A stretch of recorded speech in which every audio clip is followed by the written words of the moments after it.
Congratulations to all the winners. So let's rank them all. All 98 existing Best Picture winners as of right now. This list is going to become invalid in a few days when the 99th, technically the 98th winner, is announced. It's probably going to be one battle after another. We'll see. Anyway, here they are. Here's all of them ranked. I watched them all a couple of years ago, and I have thoughts on all of them.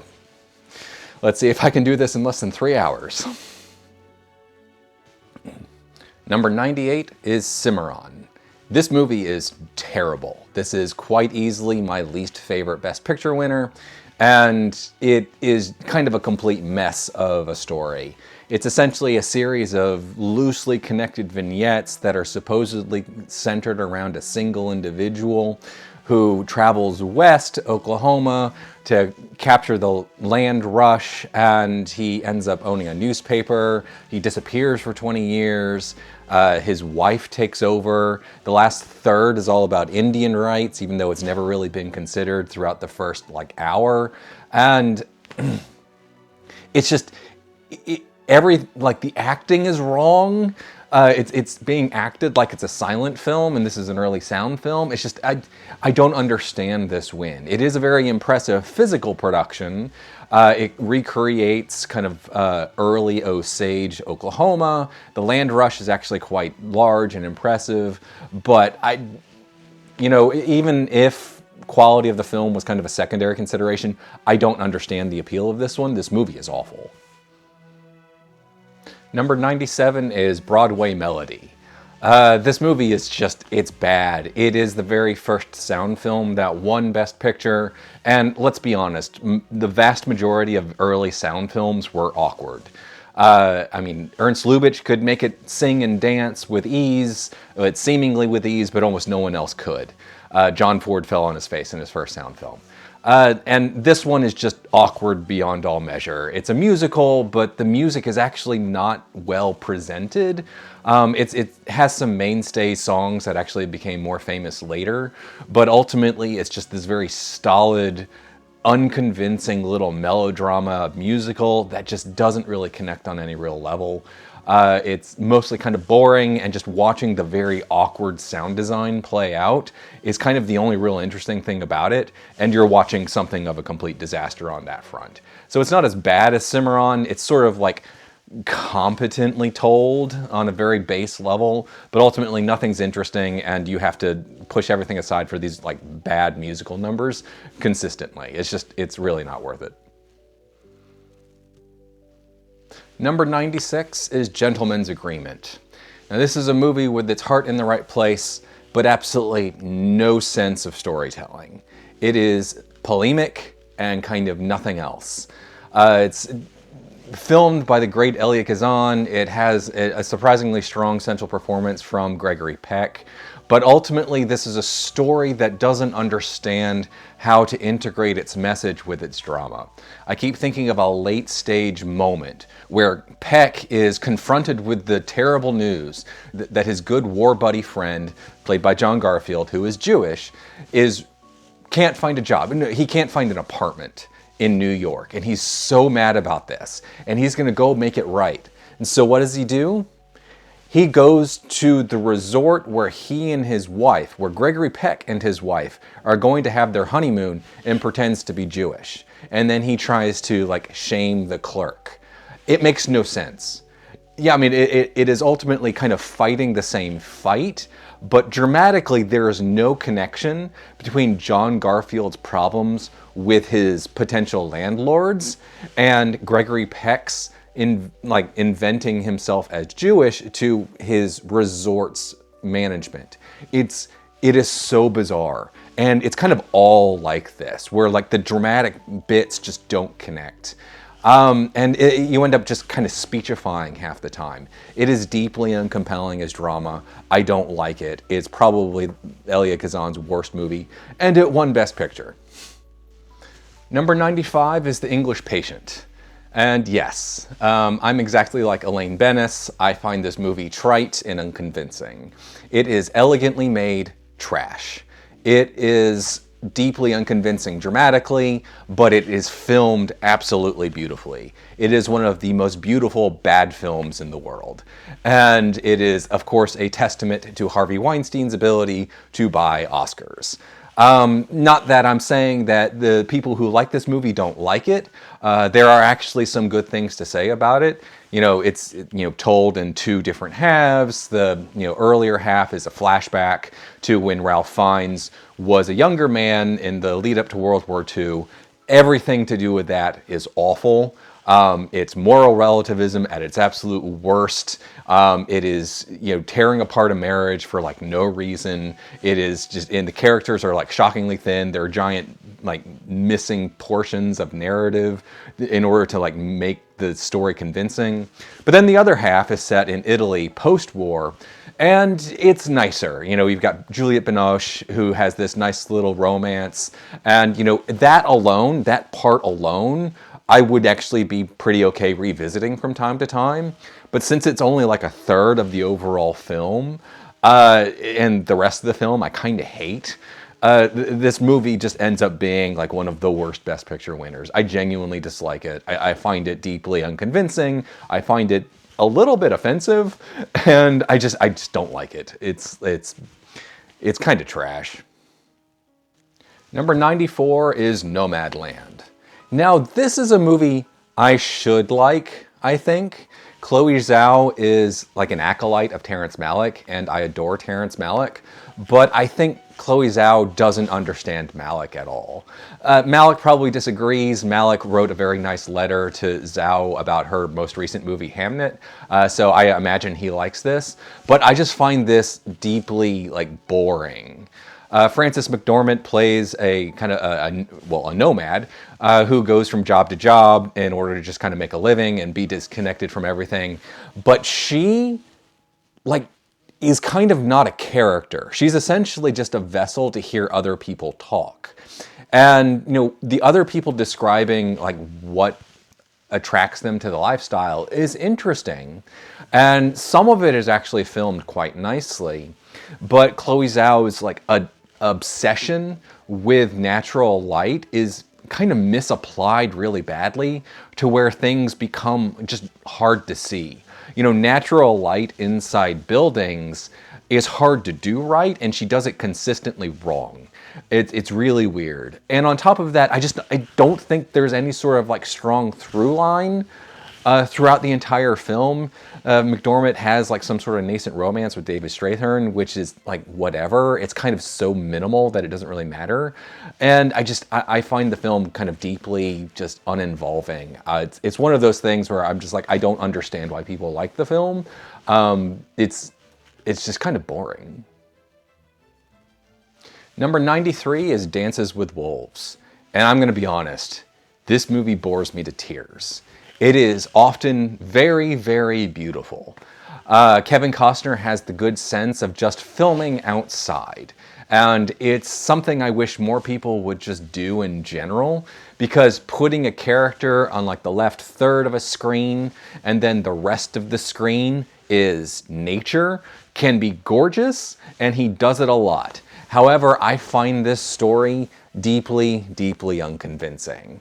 The story of a Civil War cavalryman who decides to disconnect from everything and go, like, just live in isolation. And all of the relationships feel deeply unconvincing. The entire, like, last third is built on a conflict that feels like out of nowhere. And, we've wasted so much time just kind of in quiet moments that don't really do anything. And I don't like it. I am so bored. It is so long and so little happens but it has this air of self-importance while nothing happens. And I am bored stiff throughout the entire thing. I've watched it a couple times. I am consistently deeply bored.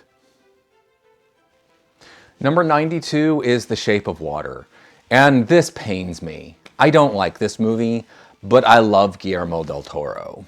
From Kronos and The Devil's Backbone all the way through, like now, in Frankenstein, I have a deep appreciation for his work, but I find The Shape of Water to be badly written. We have his sumptuous cinematography from beginning to end, the deep blues and greens that he loves, and the creature design around the fish man is wonderful. It's this obvious homage to the creature from the Black Lagoon, and it looks great, but everything is built on coincidence. Like every single plot turn, even just movements within individual sequences, are entirely built on coincidence. And I just don't buy it. I don't think it's convincing drama. And on top of that, we have Michael Shannon, who is probably the least compelling bad guy in all of Guillermo del Toro's career. I keep comparing him to the fascist father figure in Pan's Labyrinth, who actually is more sympathetic than this guy. This story feels like just a collection of hatreds poorly assembled together through coincidence. And it just pains me to not like it, because I love Guillermo del Toro, and his most celebrated film is a film I just don't like. But it happens sometimes. Number 91 is A Beautiful Mind. And this movie just keeps getting worse every single time I watch it. I think the filmmaking is deeply pedestrian on the part of Ron Howard. I think that the actual story feels deeply, deeply fake. And I think the most recent thing that kind of affected me was that the ending feels like it comes out of nowhere. So, it's all, triumph of the human spirit over the course of serious mental illness. And, we have these deeply committed performances from Russell Crowe and Jennifer Connelly, along with some, decent supporting performances, especially from Paul Bettany. And then through 4/5 of the movie, it's really this focus on John Nash and his relationship with his wife that balances somewhat with his professional work.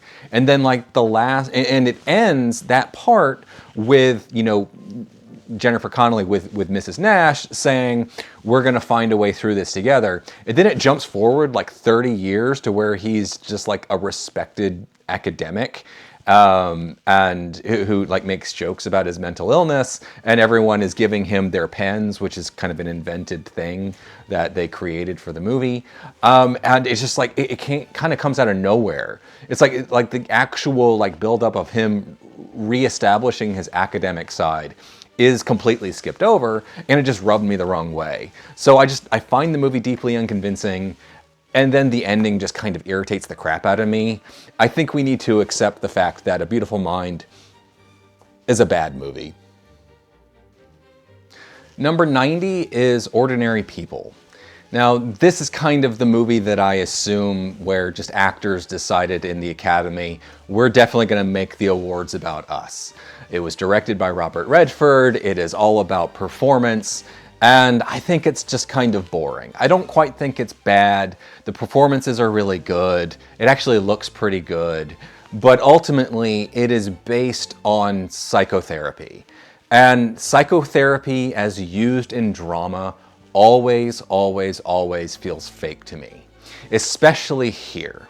So it's about a young man who's dealing with memories of his brother dying. And we are held back from the knowledge of what specifically happened until 90% of the way through. And that's the source of the drama. Just what actually happened. But the character knows what happened. It's not a hidden memory. It's just all of a sudden, we're going to bring it up now towards the end. And it has this misunderstanding of what drama actually is. It prioritizes performance over actually building dramatic stakes, and I just end up finding it kind of boring. I don't hate it, but it's it's not good. Number 89 is Out of Africa.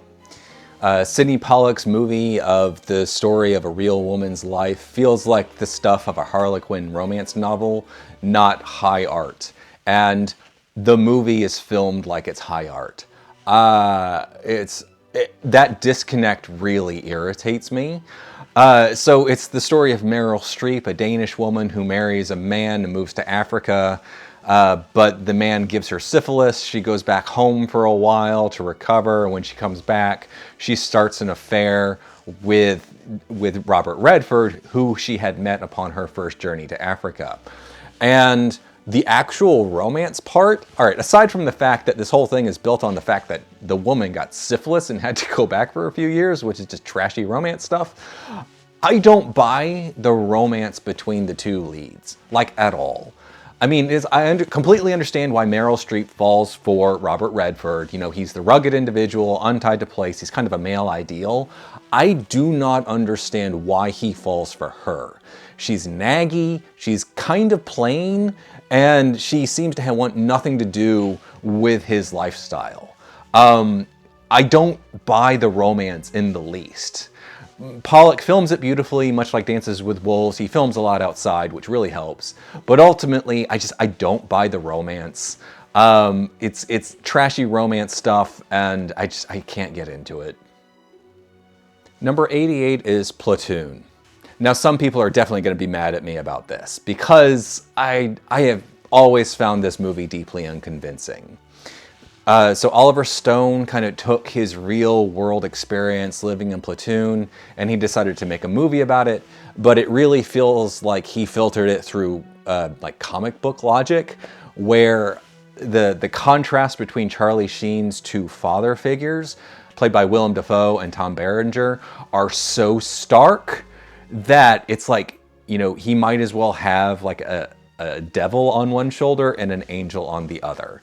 It is ridiculous. And I do not buy this central premise of Charlie Sheen being caught between these two people, because the two people feel fake. What really sells the film is the sense of reality. Oliver Stone was obviously there in Vietnam, and he brings that kind of sense of grunt reality to the production, which really helps, especially in individual smaller moments. But ultimately, on top of it just being this relationship, this three-way relationship that I just don't buy, it feels like a greatest hits clip of the Vietnam War. We get like everything. And instead of having any kind of focus, instead of having any kind of like emotional reality, the movie ends up feeling just wildly fake from beginning to end, which is in contrast to the physical reality of the production, which feels quite good. So I'm mixed on the film. I don't hate it, but I cannot get into it. I've tried several times, and I don't buy it. Number 87 is The Deer Hunter. I'm sure I'll get shit for this one as well. I find this movie boring. Michael Cimino makes this grand, sweeping personal epic from the coal mountains of Pennsylvania to Vietnam and back and forth, and I find it deeply unconvincing. A lot of it has to do with the whole, Russian roulette thing towards the end, but everything leading up to it has felt so pretentious and slow that I cannot get into it. Again, this is another movie I've tried several times. My dad is actually a big fan, but I don't like it. I don't hate it. I think it's okay. I think it looks great. I think there are individual moments that work quite well. Like the POW sequence, like this one, is actually surprisingly tense. But once you get to the end, and Willem Dafoe has survived several years of playing Russian roulette, I'm just like, I don't care anymore. This is so ridiculous that I cannot buy it. It really should have been Robert De Niro just finding the man's skull somewhere, instead of just him witnessing the final, the coincidentally finding him the night he kills himself. It's just, I can't get into it. I've tried, and I do not think this movie's very good. I think Michael Cimino was not a particularly good filmmaker. Number 86 is Crash. This is one of the most derided Best Picture winners of the last 20 years, and it's easy to see why. It is melodramatic nonsense. It is built entirely on coincidence, it is polemic instead of drama, and it does the whole ensemble piece really, really poorly. That being said, I think the ethos behind the ensemble piece element is actually quite good. You know, the idea of, you know, a dozen people kind of going through events that have a very similar point. I think there are individual moments that actually work decently well. They're usually kind of the smaller moments removed from the larger stars. The larger stars tend to have the worst moments. But ultimately, I can't hate it. It's like, it looks decent, you know, it has its moments, and like the ethos of the ensemble piece approach is something that I appreciate. But ultimately, it's melodramatic nonsense, and I never need to see it again. I've seen it like 3 times. I'm done. Number 85 is Green Book. This movie is weird. It feels really fake on one level, but okay, whatever, Hollywoodization of minor history, whatever. The bigger problem is that the drama is done at the end of the first act.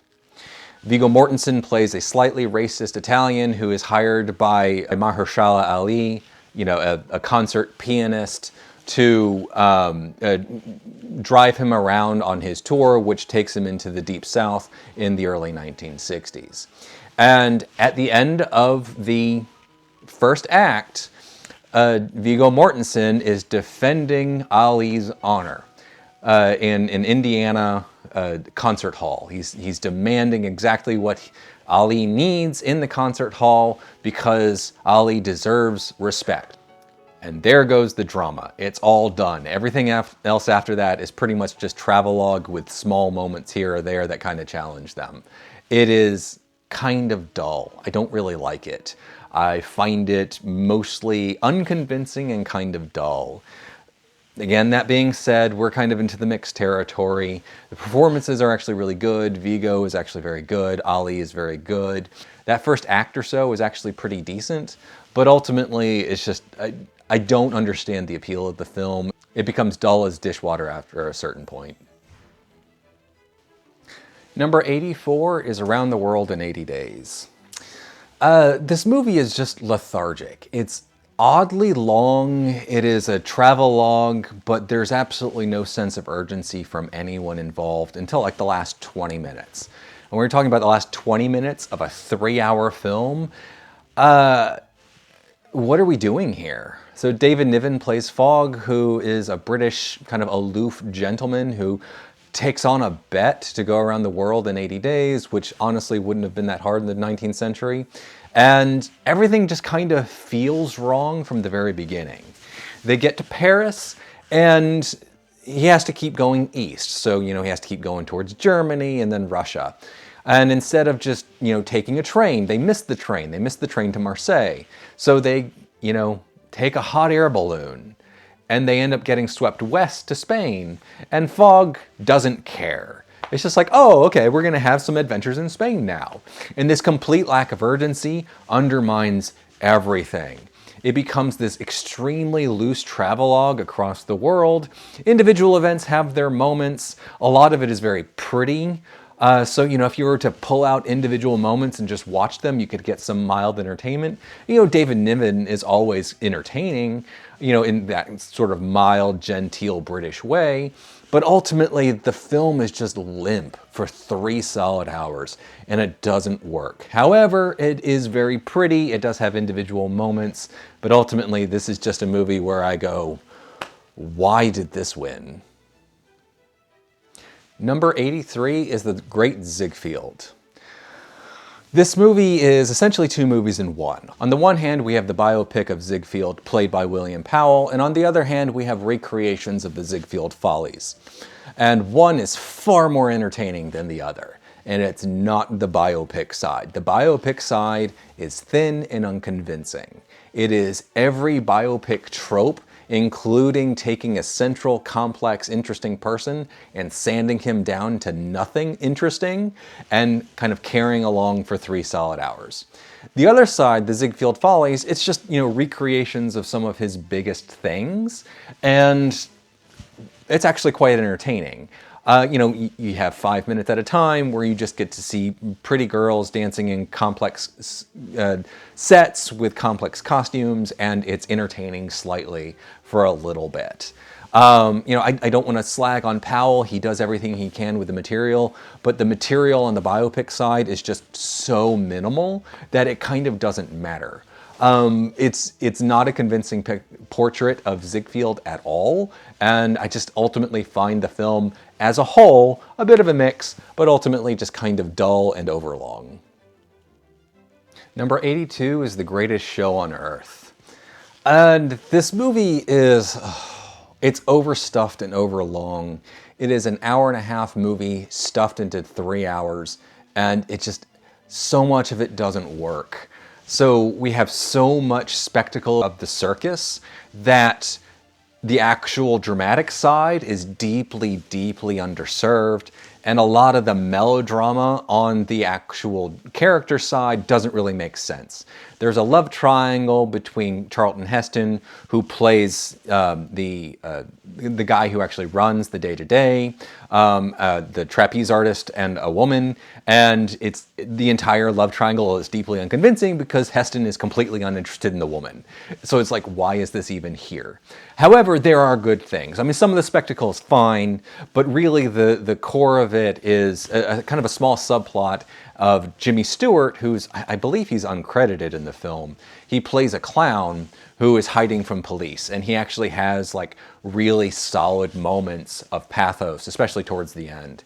The other thing is the actual performances from everyone involved. Heston is great, outright great.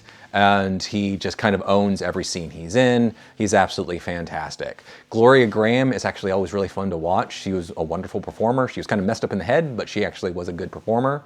And then, it's like the train sequences towards the end are, they're with models and stuff, and they're not the most convincing thing, but they are actually quite entertaining to watch. So it's very much a mixed bag. It did not deserve Best Picture. And you know what? I wish it was only like 100 minutes long. Number 81 is Driving Miss Daisy. This movie is deeply, deeply inoffensive. It takes racism in the American South and it says almost nothing with it. Morgan Freeman plays an illiterate black man who gets hired to drive the titular Miss Daisy around, and they slowly get to like each other over the course of the film. And that's kind of it.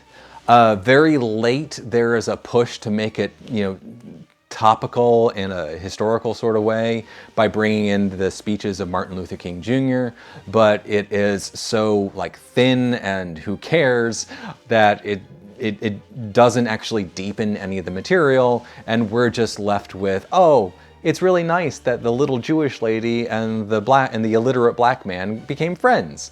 And that's kind of all it is. It is so deeply, deeply inoffensive. But it's fine. Performances are good. It's a decent time while watching it, but it's kind of just forgettable, to be honest. Number 80 is Cavalcade. Frank Lloyd's adaptation of the Noel Coward stage production is a handsome but staccato look at British history from the Second Boer War to about 1931. This movie constantly reminds me of This Happy Breed, David Lean's second film, which was also written by Noel Coward. And they're essentially the same attempt at a story, but written about, 10 years apart. And that 10 years provided the structure that Noel Coward really needed to make this story work. The problem here is that, this is a story about the changing nature of the British individual, the British family, as told through the perspective of the Marriott family. And there's so much history that gets covered in so little detail that it seems to just kind of bounce off the characters on one hand while deeply affecting characters we barely know on the other. So take like the Boer War itself.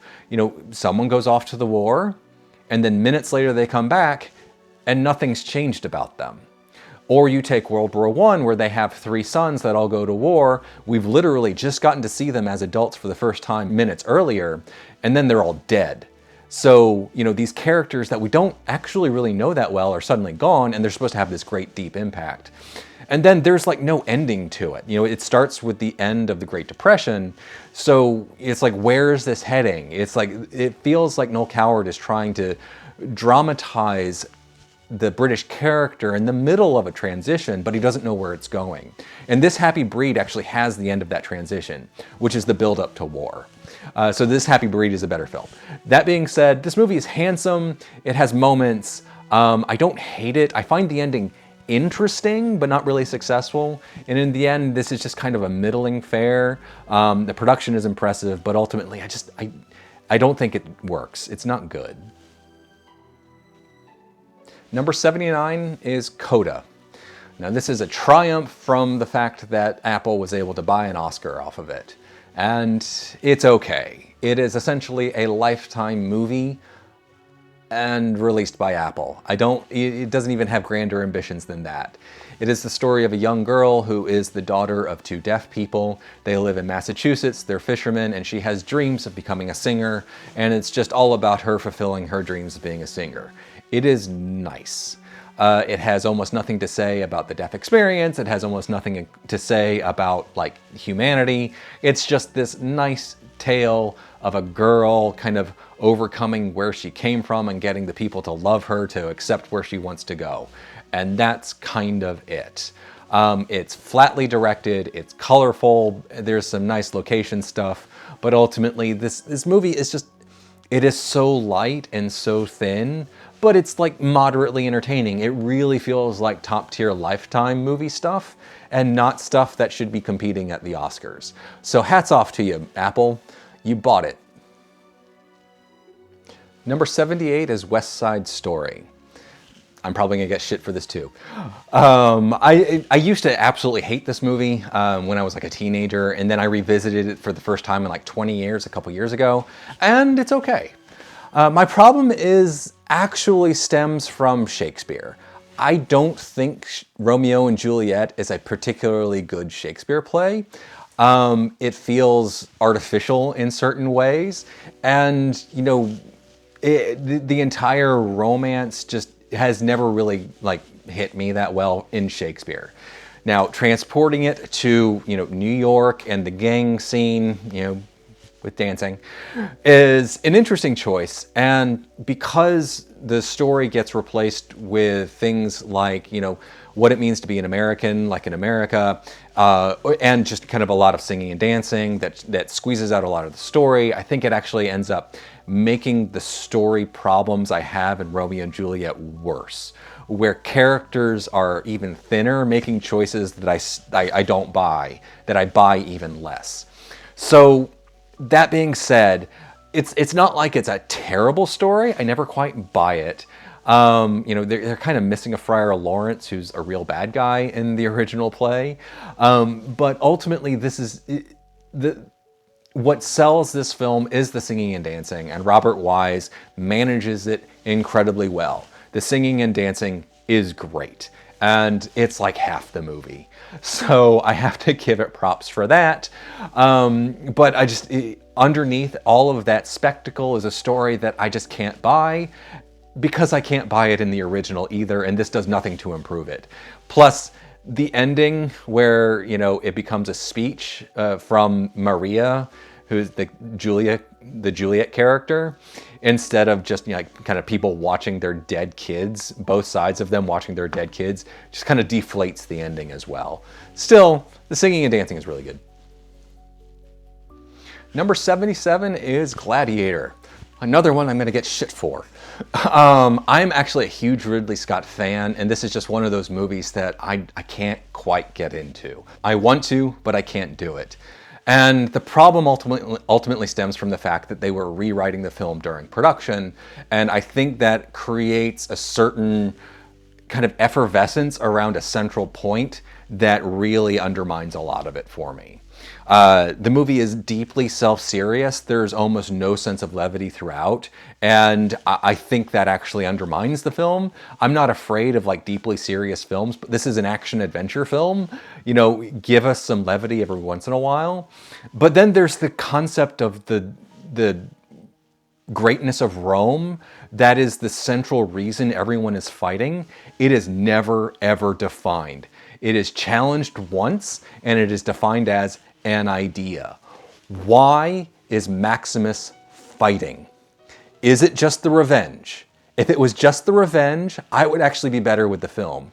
But he like gives up the idea of revenge at a certain level, and it becomes like this high-minded ideal towards the glory of Rome, and no one can define it. It's really weird. This movie is weird. I can't get into it. The spectacle is top-notch. Ridley Scott is absolutely fantastic at spectacle, but I think the script just kind of fails everyone because there's supposed to be this great meaning, and you know what? No one can define it. It's really weird. I want to like this more than I do, but I've tried, and this is kind of the max that I can appreciate it. Number 76 is How Green Was My Valley. This John Ford tale of a mining town in Wales is something that I have always felt a disconnect with. I can never quite get into it. I think the opening act is way too saccharine. It just hasn't earned anything, but it's all nostalgia for something that, you know, the audience has never really been exposed to. The middle section is just a giant muddle of action involving like a dozen characters, and I never really think it settles on like a story. And then the final third is trying to bring together as much as possible in kind of an action like climax involving an explosion at a mine. And that's, I think, where like the actual story part works best, but because I haven't really invested in anything up to that point, I find it really shallow entertainment. That being said, you know, John Ford was obviously in love with kind of the Celtic lifestyle, the Celtic ethos. It was mostly centered around Ireland, and this is set in Wales, but it's still kind of within the same sphere, the same, you know, United Kingdom sphere.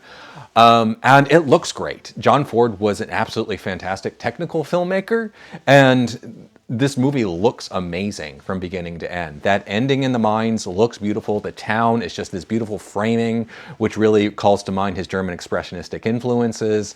The performances are actually quite good, but ultimately I can't get into it. I want to. Another movie I've tried several times, and I can't get into the story. I find it unconvincing. I find it muddled, and I feel bad about it, but it's almost there, but it's just not quite. Number 75 is American Beauty. Now, let me just say, from this point on, I think the movies are at least good. And so I think American Beauty is the least good example of a Best Picture win. It's an interesting portrait at materialism. And, you know, it's told about this suburban family who seems to have absolutely no meaning for life, and so they end up searching for meaning wherever they can. The problem is that the writing doesn't actually understand that it's searching for meaning from like something higher and not just from the self.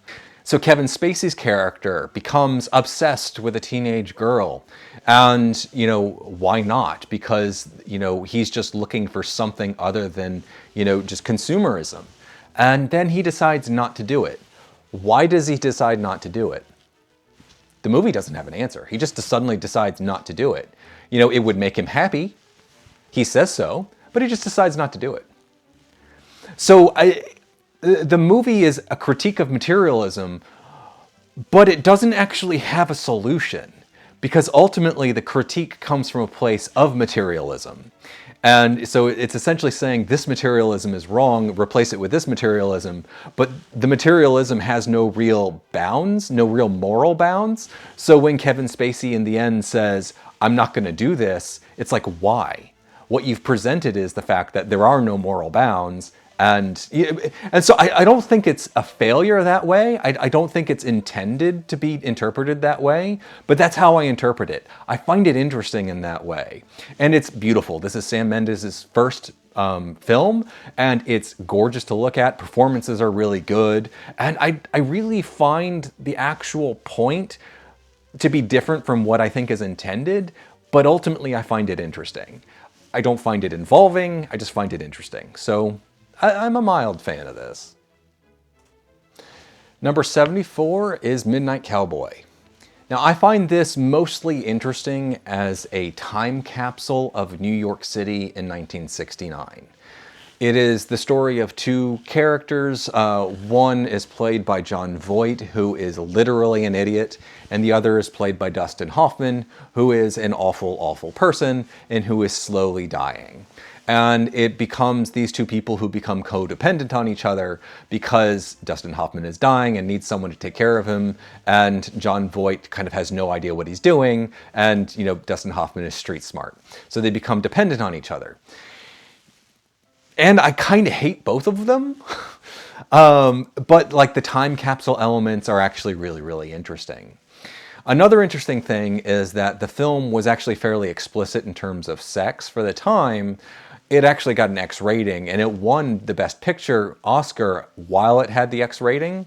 It was re-released a couple years later and got re-rated to an R, even though there were absolutely no cuts made. That being said, I can't get involved in the characters, but I find the actual journey that they take, I find the filmmaking used to portray that journey to actually be fairly compelling. We have that central sequence of an Andy Warhol-like party that's actually kind of this amazing collection of sights and sounds.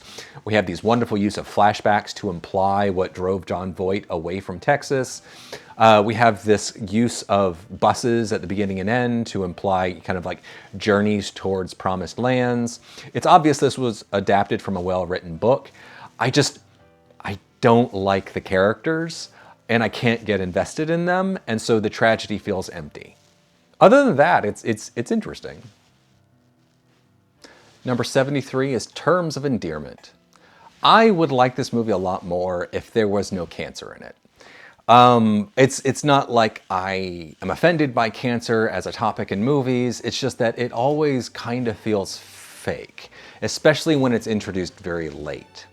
So it's ultimately the story of a mother and daughter as they kind of deal with the daughter becoming an adult, and just kind of life changes. And James L. Brooks does a wonderful job of creating a host of characters.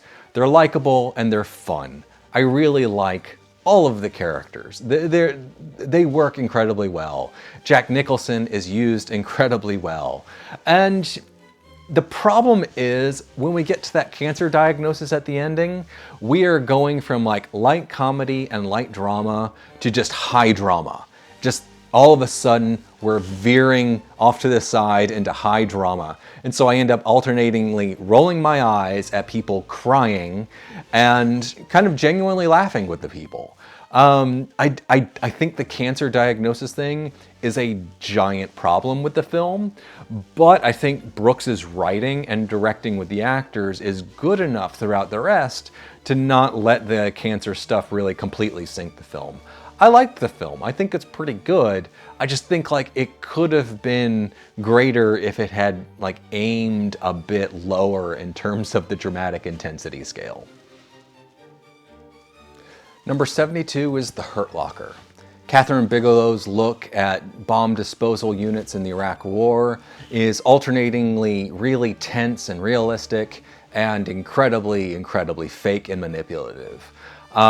Thankfully, most of the film is kind of grounded and realistic, leaving the last, fifth of the film feeling incredibly fake. And that balance irritates me. I want to like this more than I do, but ultimately I can't because of the fakeness. That fakeness largely stems from the fact that the film is really, really episodic, and so we have individual episodes that feel deeply manipulative, especially around a kid who ends up dead. And it's like everything around that just feels wrong. Once again, it feels like trying to stuff too much of the Iraq War into one film, like trying to stuff all of Vietnam into Platoon irritated me. That being said, the actual individual sequences of bomb disposal are kind of amazing. They're beautifully tense. They're really well filmed. The emotional core of the film is the trio of bomb disposal experts and their tense relationship, because Jeremy Renner plays something of a loose cannon who's addicted to the adrenaline of war, and I think that works really well. But I do think the film is heavily dragged down by the fact that parts of it feel incredibly fake. The rest of it is really good though. So I think the overall film is really good. It's pretty good, but it is held back by some elements. Number 71 is One Flew Over the Cuckoo's Nest. This was Milos Forman's second American film, and a lot of people really, really love it. I think it's pretty good. I have some issues with it. Now, on the surface, this movie is well written and well performed and well lensed. It looks really good. Everyone is performing at kind of a very, very high level. Jack Nicholson is the center of it, and he deserves it. This was kind of the height of his acting period, and I really, really kind of love this surface. The problem is the subtext. There is a very obvious subtext going on here, and I don't think it actually works with the text. The subtext is the idea that society has these kind of rules that people shouldn't necessarily need to follow, and sometimes the rule breakers are right. But applying it to this mental institution where there are people with serious mental illnesses just feels wrong. Where, this freewheeling personality on the part of Jack Nicholson doesn't feel liberating. It feels actually destructive because people actually do get hurt, because they do not have the mental capacity to actually deal with the freedom that he's advocating for them. Does that make the film more of an absolute tragedy on a certain level than it's intended? I think so. But the film is ultimately this effort at deifying Jack Nicholson's character, and I don't think it quite works. That being said, if you remove that subtext, the movie's really good. Just the story of a man just kind of struggling against constraints and the inspiration he causes and kind of the collapse of authority around him. I think that's good. There is a subtext there, and I don't think it works with the film. Number 70 is Tom Jones, and this really stands in contrast to something like Lawrence of Arabia, another British-made film that won Best Picture just a couple years earlier, and this movie is pure chaos. It's very obvious that Tony Richardson completely botched the production. There are entire scenes that are built from B-roll and voiceover filmed after the fact. And it's desperately trying to stitch together some kind of whole throughout the whole thing. And yet, I find it surprisingly consistently entertaining. I kind of chuckle consistently through the whole thing because it takes the entire story of Tom Jones and just kind of presents it ironically and sarcastically. Really grounded by the fact that Albert Finney was just a really, really charming young man. He goes on a series of misadventures as he discovers his actual true heritage. And you know what? It's episodic, but at least it's consistently entertaining. I can't call it more than just light amusement because it's really not. The production was obviously just a complete mess, and the weird editing sequences just kind of don't help the film, but it is consistently charming and amusing, and it's got that going for it. Number 69 is Forrest Gump, or as I like to call it, Boomer the Movie. This is just a love letter to the 60s, and you know what? I was not alive during the 60s. I have no nostalgia for it. I was born 15 years later. So weren't the 60s so great? Does not work on me. That being said, we have this likable main character in the form of Forrest Gump, played by an affable Tom Hanks, who is just kind of bumping his way through major events of the period. And the major events are sanded down to kind of nothing. It's so deeply inoffensive, which is weird to say about major events in the 60s. Yes, I didn't live through it, but I can read about it. And you know what? Very little of this was deeply inoffensive to people. So it creates this weird thing where it's just hey, we're all gonna be real happy about the 60s because it was kind of awesome, and it feels like everyone kind of hated the 60s while they lived through it. So it's nice. It's actually consistently quite funny. It looks great. Robert Zemeckis is kind of a top-tier filmmaker. This is definitely not my favorite of his. I would have much rather him have won Best Picture for something like Contact than this. But You know, he brings his consummate skill. There's surprisingly good special effects. A lot of the supporting performances are really good, like Gary Sinise. And then you have Jenny, who is just kind of his cinema's greatest monster. She's genuinely an awful person, and I don't feel anything for her. Which kind of hits at all the central weirdness of the film, where it's this nostalgia for a terrible era, and she's kind of a central symbolic figure of it, and she's awful.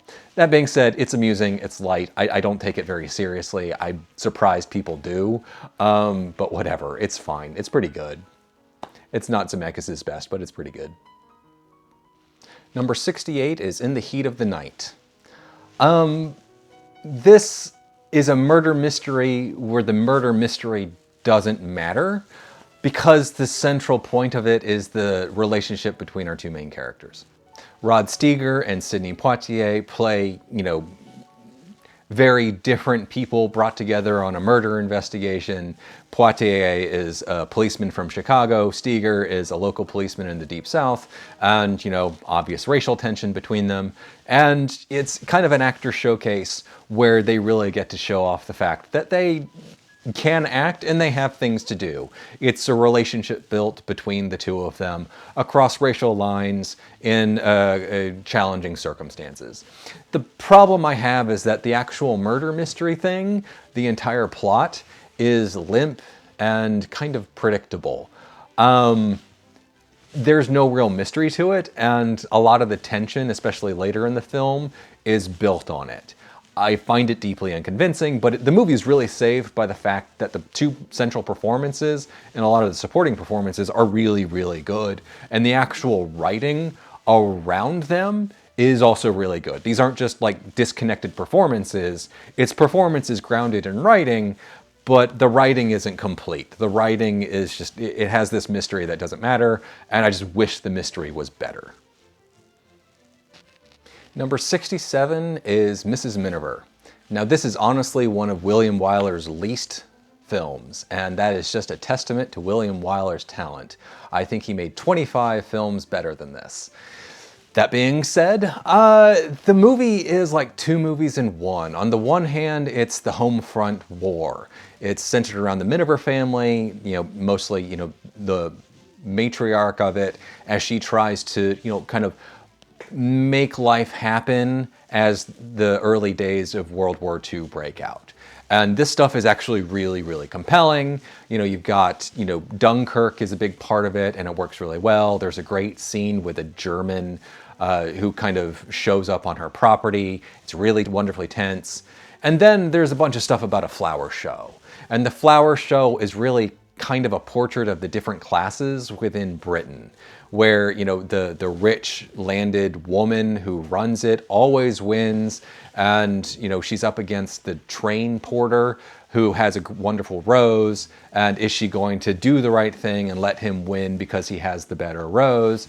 And this stuff doesn't mesh with the rest of the movie at all, kind of on any level. There's some plot interactions very late, but ultimately, that stuff is about how the upper classes and lower classes get along in England, and the rest of it is really just about the middle and lower classes at all.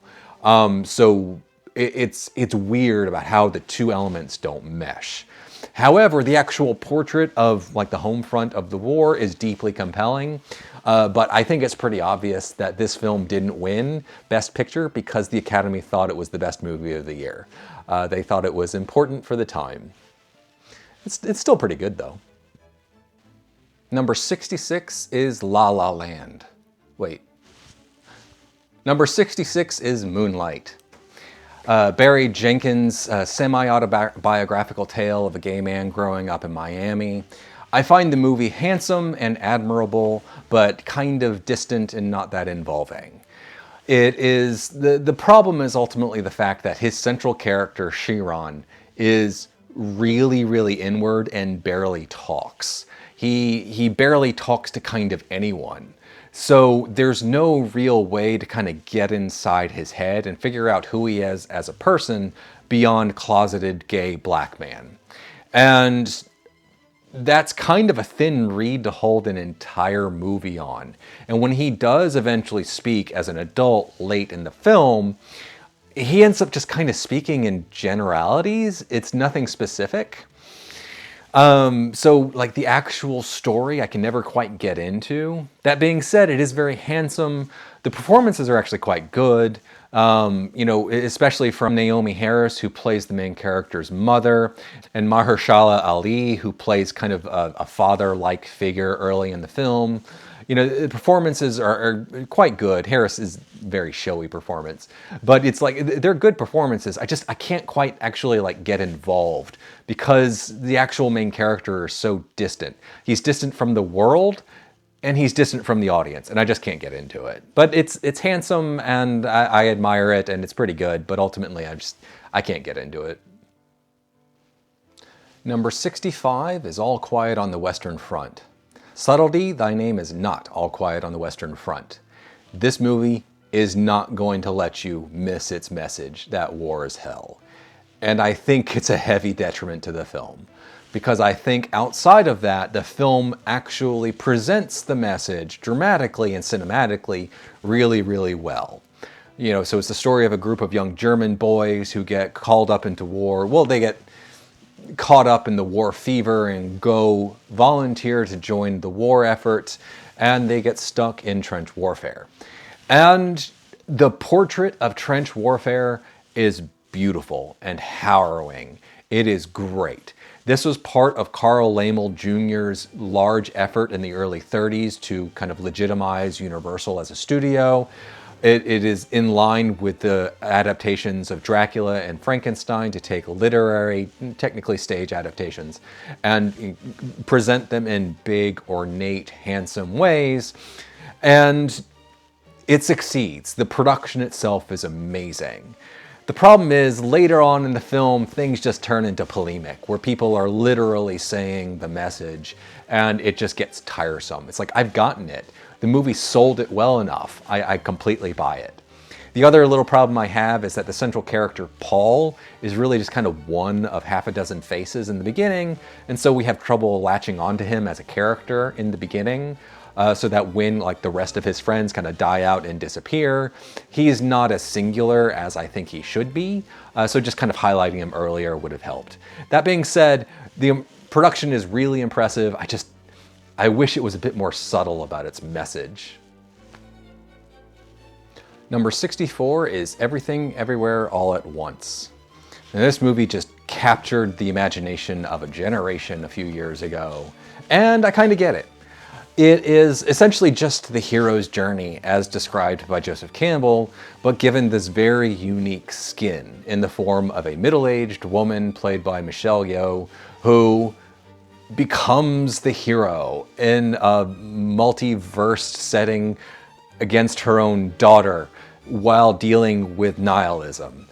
And you know what? The movie is deeply, deeply overstuffed. It is so overstuffed, I think it loses sight of its very meaning.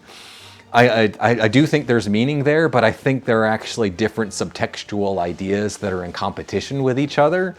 And it all is a problem because they need to attach to specific characters and specific, movements in the story. And then, when characters can mean different things or different subtexts, it kind of obfuscates everything.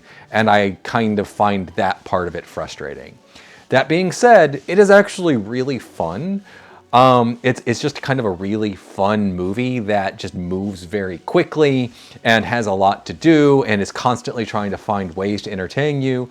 Yes, some of these ways are the like LOL WUT sort of thing, where it's like, what are we gonna do? Lol what? It's like, we're gonna do this now. And some of it's entertaining.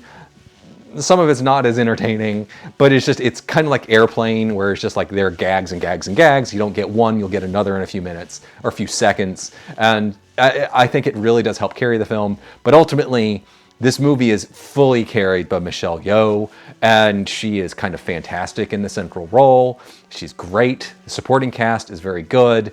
I have problems with the fact that the subtext seems so confused. Outside of that, the movie's fun and good.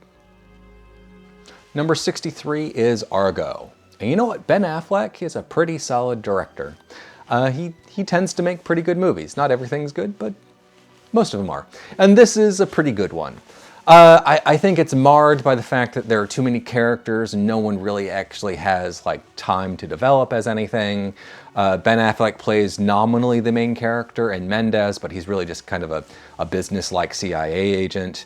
And kind of everything that happens around him is either thin character or just kind of fun genre-like exercises. And the fun genre-like exercises are kind of where the film is best.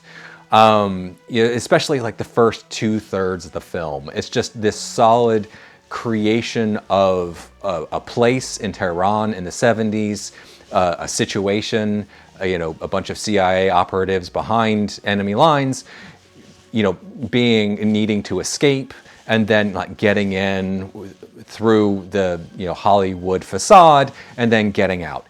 The problem is the getting out part just kind of becomes fake. It's so heightened. Everything else up to that point has felt really grounded and real, but then the heightened element of the actual escape just kind of takes it out of the realism point of view and just kind of pushes it in towards like a Bourne point of view, and I don't think it quite meshes with the rest. So the overall picture is kind of thin, but surprisingly solid and entertaining, and I just kind of wish the ending was a little bit better. But it's solidly good. Number 62 is Chariots of Fire. This is the story of two young men competing in the Olympics in the early 20th century. And the character portraits are really what kind of make the film. It's the story of Harold Abrams, a young Jewish man, and Eric Liddell, a young Christian man who was raised on a Christian mission in China, who decide to race in the Olympics.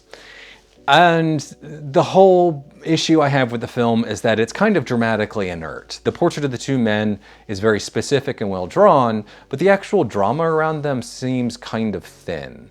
So take Harold Abrahams for a minute. He's a young Jewish man, but he's part of the upper crust of British society. He's going to an elite university. He's not denied anything at the university. He's just kind of derided every once in a while. So what is his conflict? His conflict is essentially microaggressions as presented in the film. It's very easy. And the other side is Eric Liddell, who has absolutely no dramatic tension around him until very late when there is a meet scheduled on a Sunday and he refuses to run on a Sunday. And so, this is the big dramatic moment for him kind of late in the film, and it's just instantly resolved. That being said, the portrait of the time, the portrait of the two men is very specific and actually quite compelling. The music by Vangelis kind of really helps a lot. And it's just this, it's more of a portrait than a story, and I think the portrait works quite well. It's far from my favorite film. It's far from my favorite British film that won Best Picture. But you know what? It's pretty good. I think it's a little lighter than it should have been. Number 61 is All the King's Men. Now, this is based on an actually fairly hefty novel, which I've read, and the adaptation kind of took a fuller approach to it in the original edit, but it was way too long, so the director decided to just cut out the beginning and end of every single scene. I think it was like 40 seconds on one end and 100 seconds on the other, something like that. And did it to literally every scene, and suddenly this movie just kind of feels like it clips along.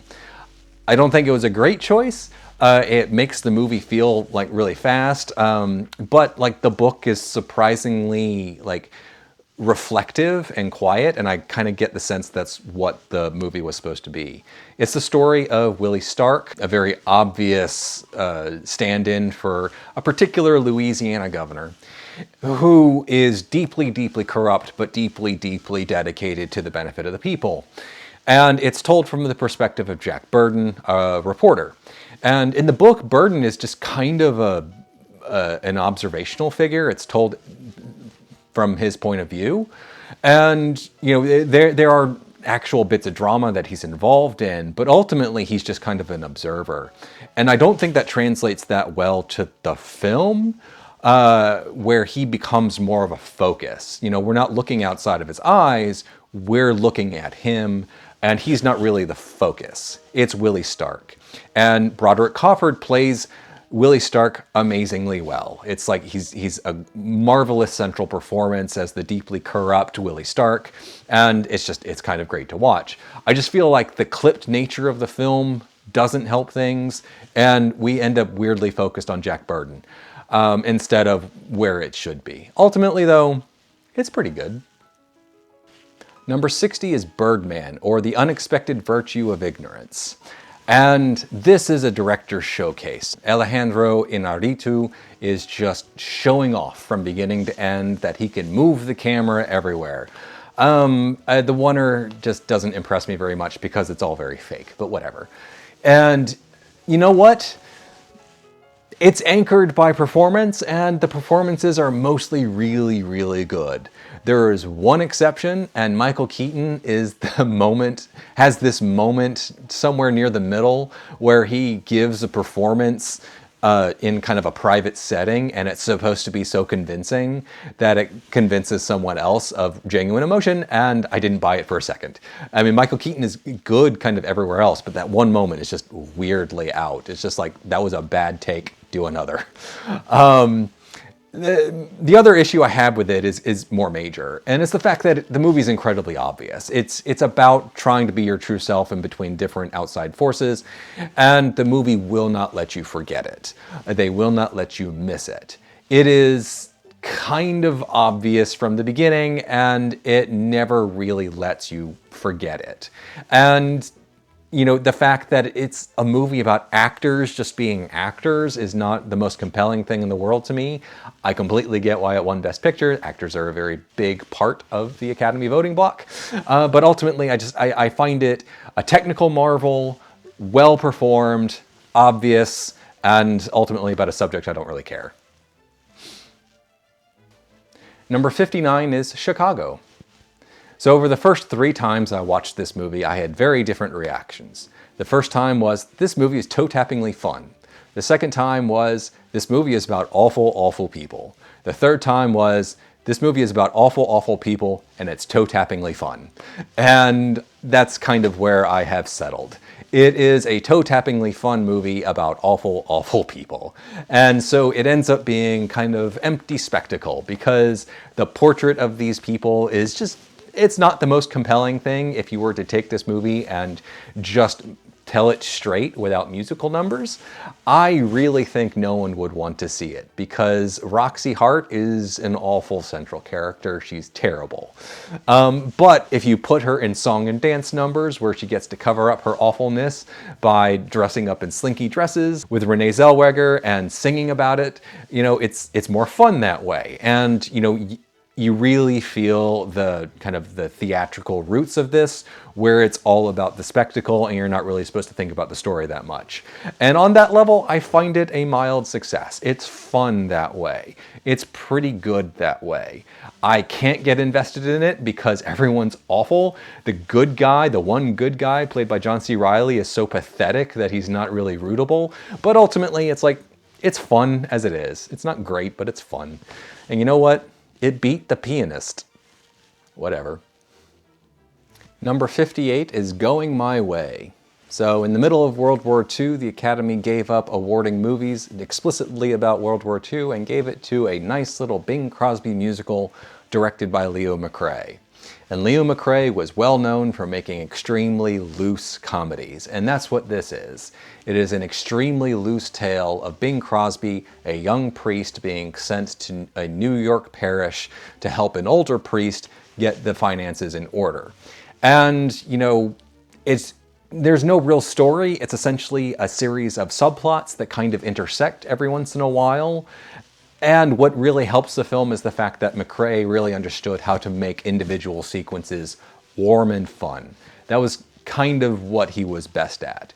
And each individual sequence here is warm and fun, especially helped by the fact that Bing Crosby was a warm and fun personality, especially when he's interacting with the boys that he turns into a choir. So when everything kind of eventually coalesces towards the end and Bing Crosby trying to sell his his music to a producer. It's like, okay, eventually we're kind of bringing everything together towards the end, but ultimately that's not really the point. The point is the individual episodes, and they're amusing along the way. So, it's light, it's airy, it's fun, it has no real depth to it. It's far from McCrary's best movie, but you know what? It's nice. And, there are worse things than just being nice. Number 57 is Mutiny on the Bounty. Now, this movie is essentially just a fun adventure movie, but I have some issues with it. In particular, Captain Bligh, so played by Charles Laughton, and kind of one of those iconic performances. Bligh, as written for the first, 2/3 of the film, he feels really poorly written. He's essentially just a bully. He has no real motive for being so harsh, and it moves away from any sort of complexity that Laughton is trying to inject into the character through performance. He gets much more interesting late in the film when the mutiny happens, and he actually has a reason to being so mean, and he actually demonstrates strong seamanship in managing his little dinghy. But I find his cartoonish villainy in the beginning to be kind of a distraction. Ultimately, the story is about a young midshipman who is caught between his lieutenant, played by Clark Gable, and Bligh, and that central conflict ends up feeling deeply unconvincing because Bligh is just so unconvincing as an actual character. He's more of a cartoon villain. That being said, it's like the actual adventure part of things, the photographing of the ship as it moves, actually getting to Tahiti and enjoying life there. It's all surprisingly fun. The movie is really significantly better in its last third than the rest, and the rest of it is actually pretty solid, other than the fact that Bligh is underwritten.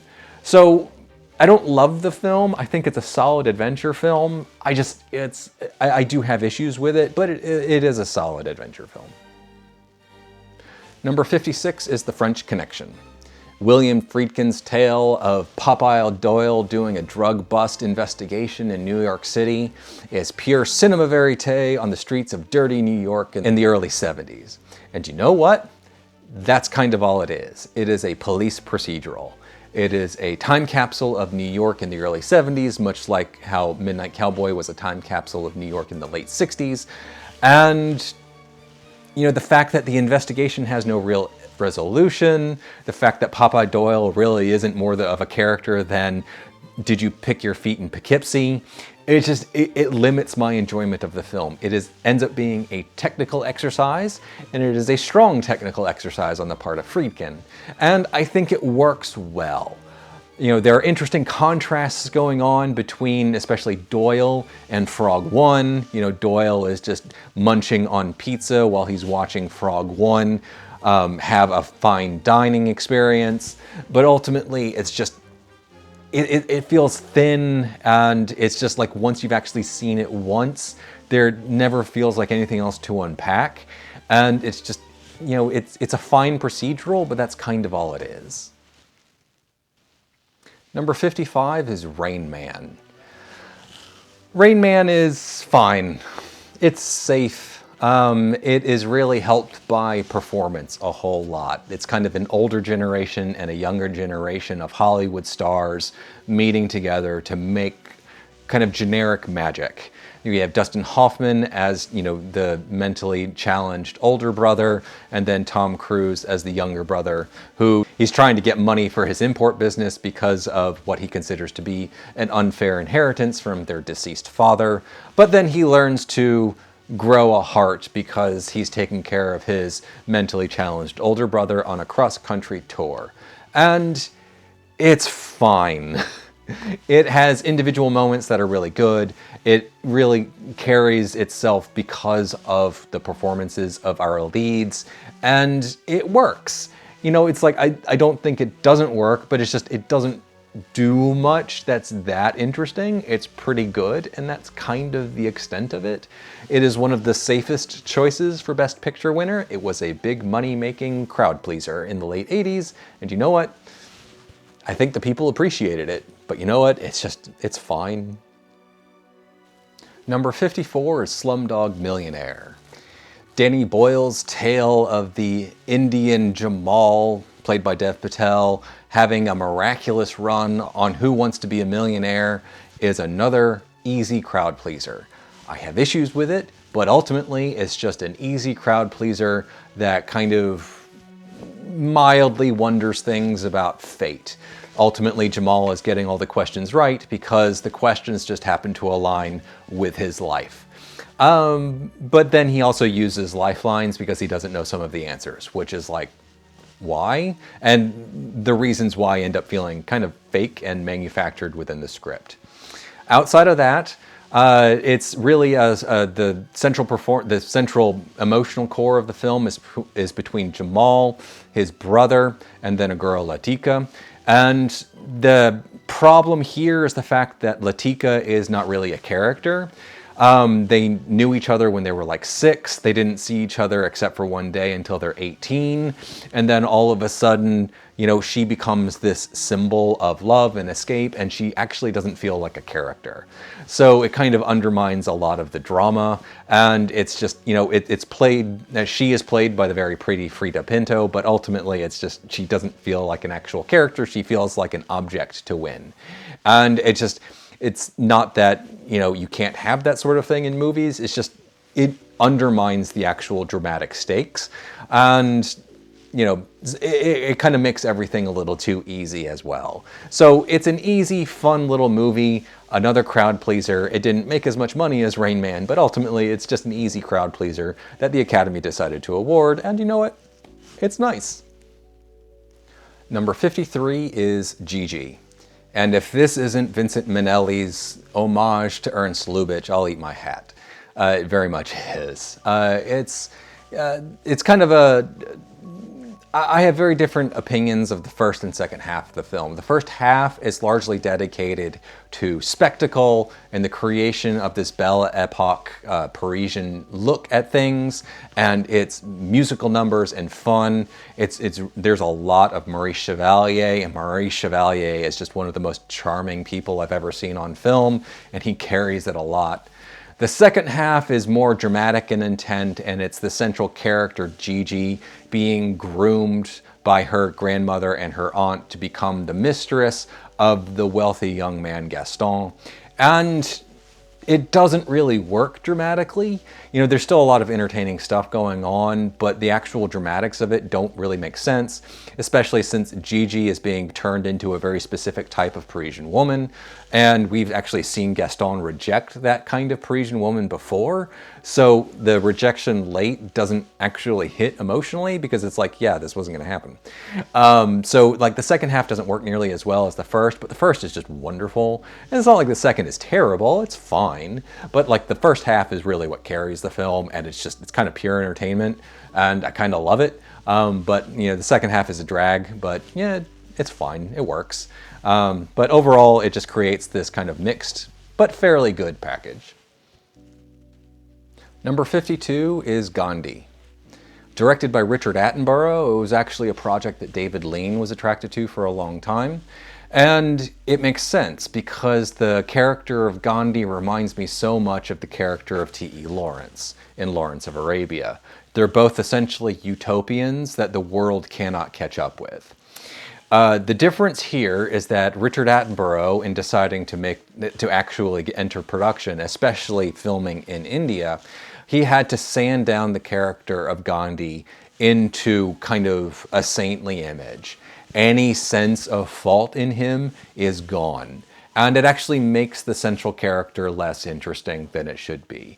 Again, contrasting it to T.E. Lawrence, who is portrayed essentially as a madman by the end, Gandhi is never seen as really like anything other than just saintly and perfect, and everyone should match his vision, even if his vision is out of step with human nature. That being said, it's like the actual journey that we watch Gandhi take is actually really compelling, taking him from his youth in South Africa all the way through his essentially living deification in India as he leads the movement against the British Raj. And you know what? It's this big, beautiful production by Attenborough, who films everything really handsomely. The actual everyone is performing at kind of the highest levels, especially Ben Kingsley. You know, he's not playing the most interesting character, but he's giving the most interesting performance he possibly can. And it creates this overall package that it is really good, but ultimately that sanding down of the image just kind of irritates me, because I feel like there's a more interesting portrait of the man to be told. But that's not what we got. What we got was like hagiographic and nice, and you know what? It worked. It actually does end up working really well. Number 50 is The Life of Émile Zola. This title is a little misleading. We do get a brief biography of Émile Zola towards the beginning of the film, but by about 20 minutes, we are very much in the meat of it, which is Émile Zola's interactions with the Dreyfus Affair. The Dreyfus Affair was a miscarriage of justice in France when a Jewish military officer was accused of selling military information, but it wasn't him. There were heavy elements of anti-Semitism in the whole thing, and Émile Zola ended up being instrumental in the clearing of Dreyfus of the charges. And as dramatized in the film, you know, there's a lot of like condensing of information, of timelines, but it's actually surprisingly compellingly told, as Zola is this interesting character who has these little like personal reasons to not get involved, and then to get involved, and then to like, you know, have reasons to not ask certain people for help. But, you know, the centerpiece of it kind of the only reason this movie is talked about anymore, is because there's a 6-minute shot where Paul Mooney, who plays Zola, addresses the camera directly during his defense against the French government in court, and it's really compelling stuff. Paul Mooney was an extremely talented actor, and he is given carte blanche to just make the most of the situation, and he does it extremely well. I do think the movie itself actually kind of eliminates the Jewishness part of the Dreyfus equation, and I think it kind of hampers the film slightly, because it ends up making everything feel kind of arbitrary instead of actually directed around a specific reason. You know, they don't replace it with anything. You know, if they had replaced it with something else, like they don't like his hair, that might have been something, but it's just nothing. So, you know, eliminating the Jewishness is a problem. But ultimately, it's like the film overall actually works really, really well. The central piece is Mooney's performance as Zola. And you know what? It's good. It is really good. Number 50 is The Sting.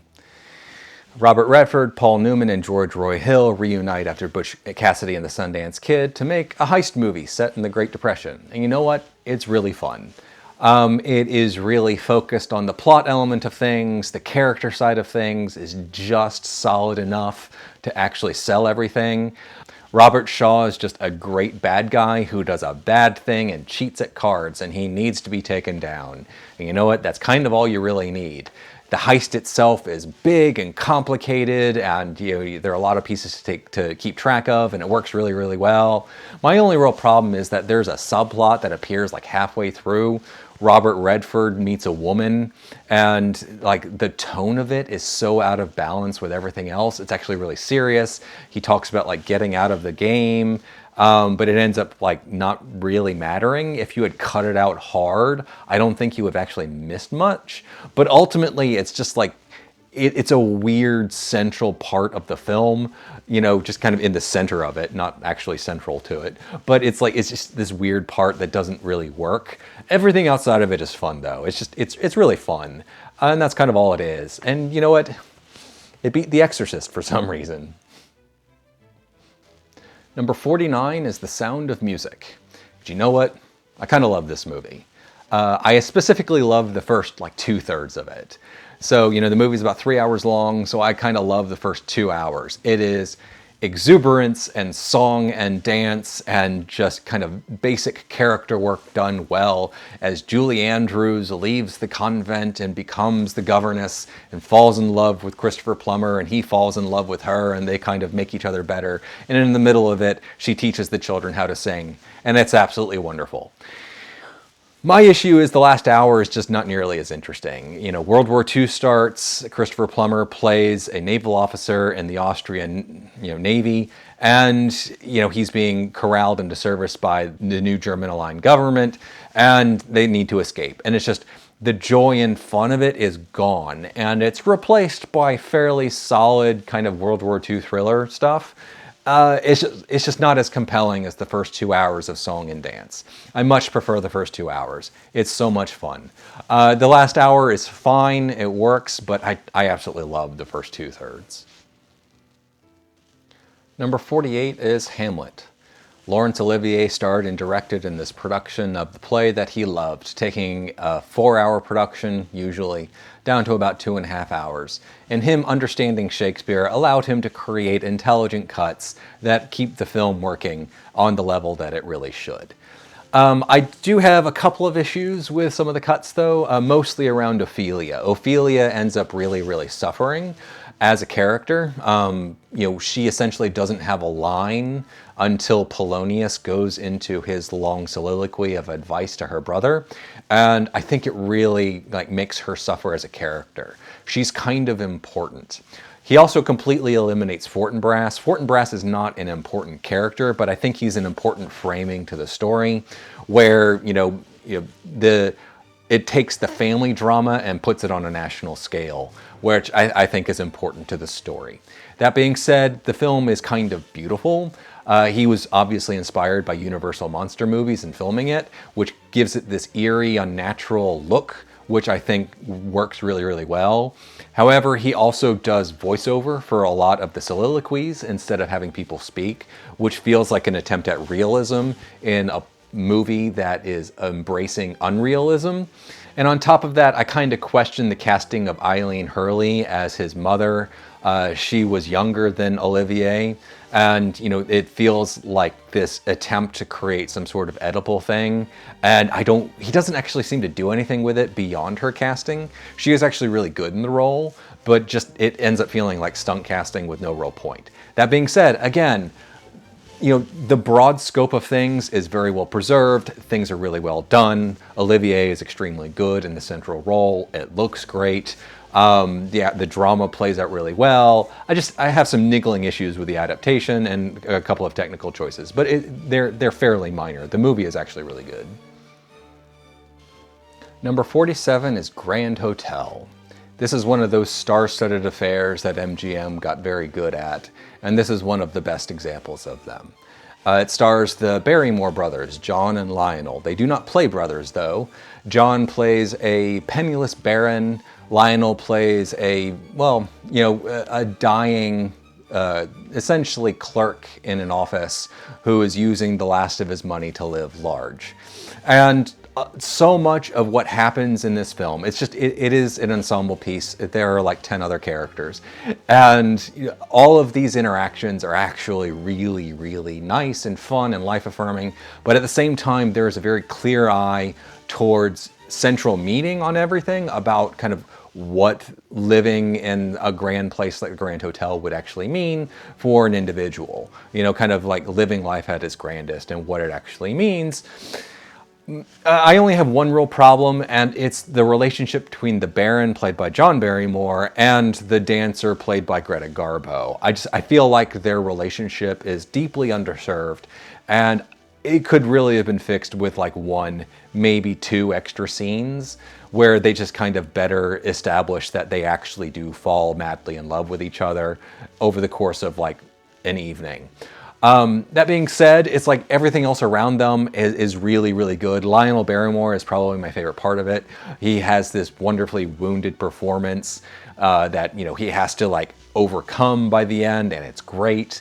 John Barrymore is actually the center of the melancholy towards the end, and it works really, really well. I just have that problem with that central romance. I don't think it quite works, but everything else, it works wonderfully.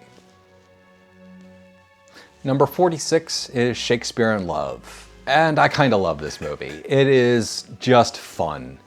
Just the recreation of 16th century London, the story of Shakespeare, played by Joseph Fiennes, in the middle of a writing block, and his love affair with Gwyneth Paltrow, a rich noblewoman who wishes to be an actor in a world where women can't be actors.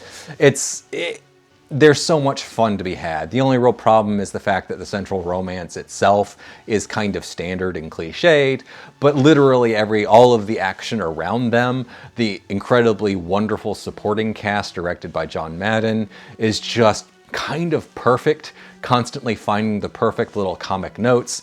A lot of love has to go to Jeffrey Rush for his comic performance, and just it creates this light, wonderful, crowd-pleasing affair that I genuinely enjoy revisiting once every few years. It's really quite fun. Is it as good as some of the other winners of the year? Probably not. But you know what? It's fun. I can't fault anyone for enjoying it. It's really, really fun. Number 45 is Oliver. Directed by Carol Reed, the man who directed The Third Man, it is a big, exuberant, formalistic, completely unrealistic musical adaptation of the Charles Dickens book. And you know what? I really, really enjoy it. My only real problem is the fact that they kind of shortcut the ending by making the kindly old man Oliver's grandfather, instead of the weird little, tenuous connections that Dickens actually wrote in. It's more taking from the David Lean version of Oliver Twist from the 40s that, kind of shortcutted everything to just make everything easier. That has always kind of rubbed me the wrong way. The coincidence in Dickens always kind of rubs me the wrong way, but making it that much of a coincidence rubs me the wrong way. Anyway, outside of that, the music and dance is wonderful. Performances are just kind of amazing, especially from the kid who plays the Artful Dodger. I can't remember his name, but he's absolutely great.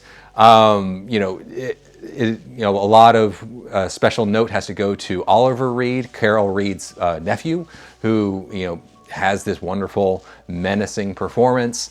And it's so much fun. I have issues with the coincidences towards the end, but ultimately it's just, the movie is exuberant, fake, and fun, and I kind of love movies like this. Number 44 is Parasite. Bong Joon-ho's portrait of class differences in South Korea is a black comedy that I kind of love. I struggle to get invested in any of the characters because they're either kind of awful or they are just so detached from reality that it's hard to actually, connect with them. But ultimately, Bong Joon-ho just expertly films the very precise action with an eye towards just like these massive shifts in tone that actually never feel like shifts in tone because of how evenly he films everything. We can go from blackly comic to absolutely hilarious in like a slapstick fashion to like deeply touching within seconds. And it's so expertly done. But again, I can't really get involved in anyone because I don't really like anyone. But outside of that, it's this very expertly made look at class differences in South Korea. There's a lot of imagery, especially around height differences. It's very self-conscious about height differences in the film. And you know what? I really like it. It's really funny. I generally prefer Park Chan-wook over Bong Joon-ho, but you know what? Might be Bong Joon-ho's best movie. Number 43 is The Artist. Now, this is the throwback of all throwbacks. This is a silent film made in the 21st century. And you know what? It's really delightful. Jean Dujardin plays a silent film star who sees his star completely collapse with the advent of sound. And he's completely supplanted by a young woman that he actually helped discover, played by Bernice Bejo. And, the dueling rise and fall of the two stars, it has a very obvious connection to something like A Star Is Born, but it doesn't quite, fit into the remake territory. The use of like silent mechanics is actually really intelligent. There's a point about halfway through that's very focused on like Foley effects, when people invent sounds and then put them into the movie. And it kind of feels like the movie is going to take over as being a sound film from there, but then it just kind of continues being a silent film, which actually entertains me a fair bit. There are some weird structural things towards the end where things kind of seem out of order. It's just like the logical order of events doesn't quite make sense. But ultimately, it's just kind of a simple rags to riches and riches to rags story that actually has a very happy ending towards the end. And you know what? It's far from challenging. It's a throwback to a throwback. And you know what? I really like it. It's really quite fun. Number 42 is Titanic. Are you cool? Do you hate Titanic? Well, I don't. I guess I'm not cool. I kind of love Titanic.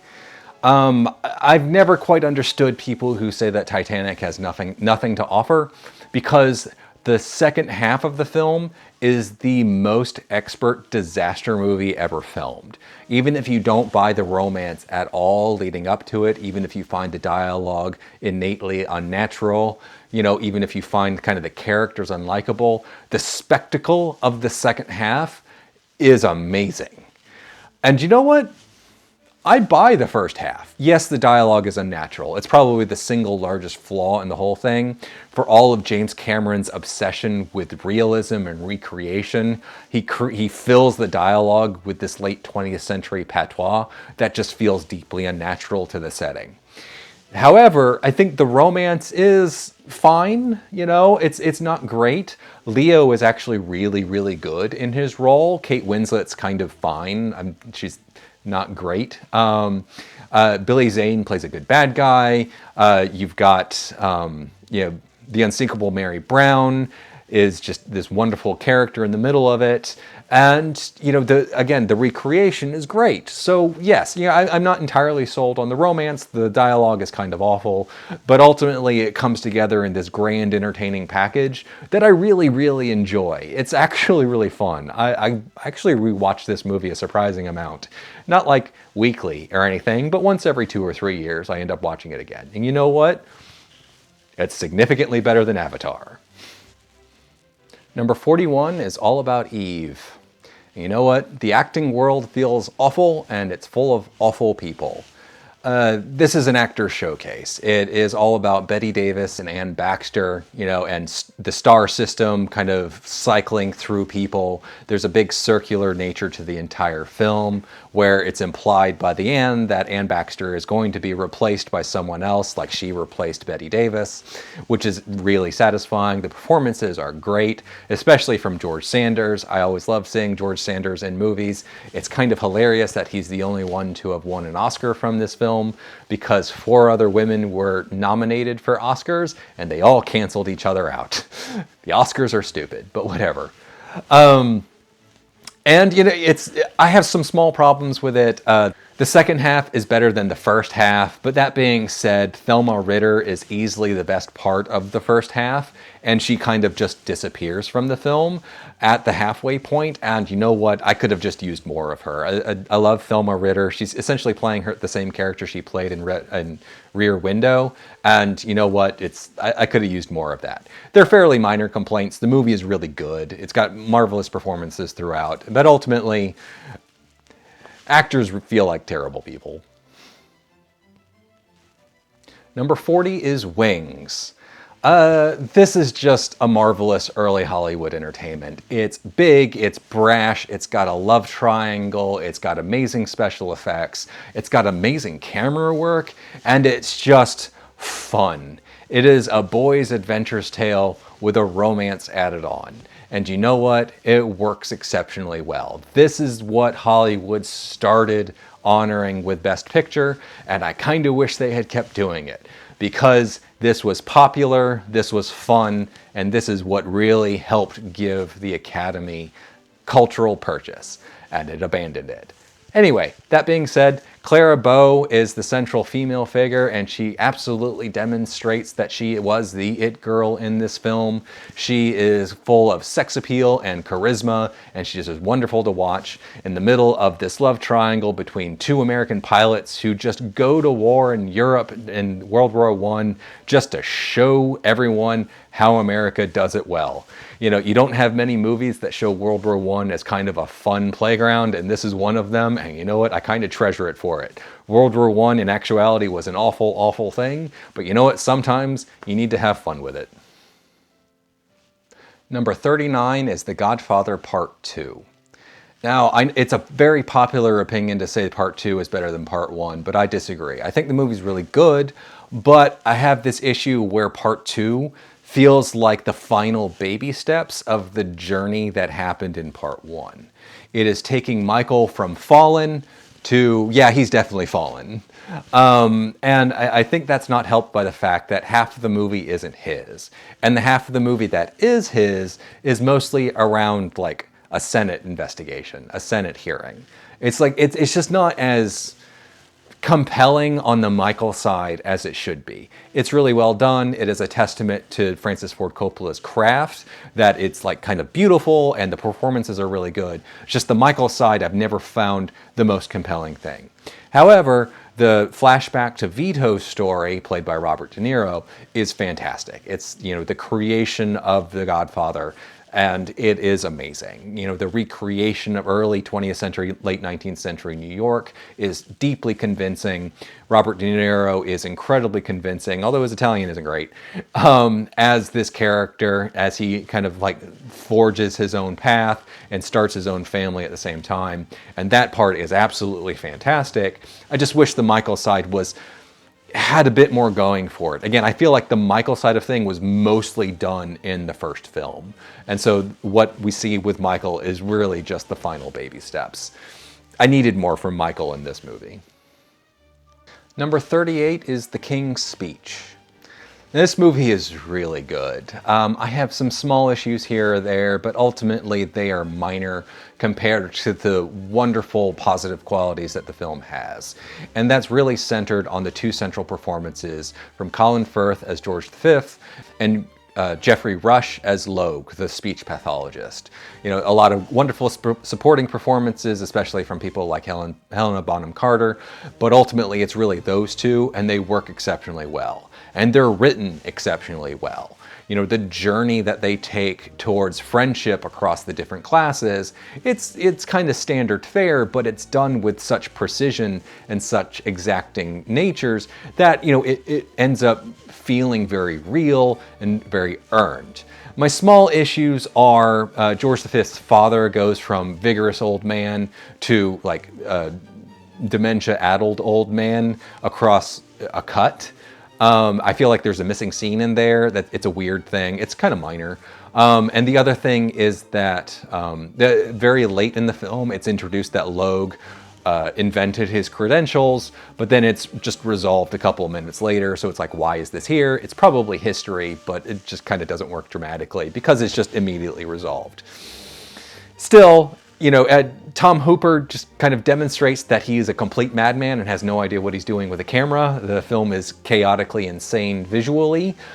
He's the exact kind of person who feels like a $100 million CGI version of Cats is a great idea, but you know what? He was saved by script and performances here. You always have to give a bit of credit to directors for performance, so I do that here. Tom Hooper did a good job there, but ultimately, I think this movie kind of succeeds despite him instead of because of him. Number 37 is Anora. Anora is the most recent Best Picture winner as of the recording of this video, and it's really good. My only real complaint is that at 140 minutes, it's probably at least 10 minutes too long.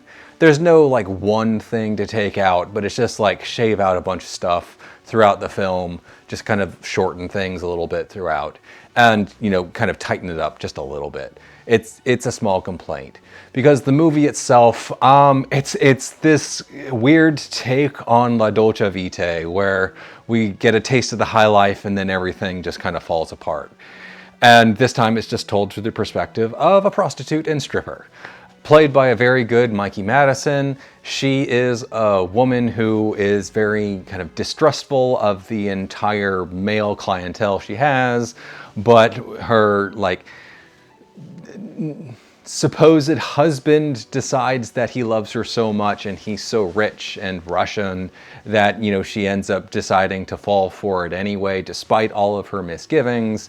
And there is so much black humor and like physical comedy throughout that is just really, really funny. It's also, obviously, because it's a Sean Baker film, extremely sexual and rather explicit in it, which makes it a hard recommendation sometimes. But ultimately, in the end, it's surprisingly touching as our central character, Anora, ends up finding some kind of connection with someone that means something.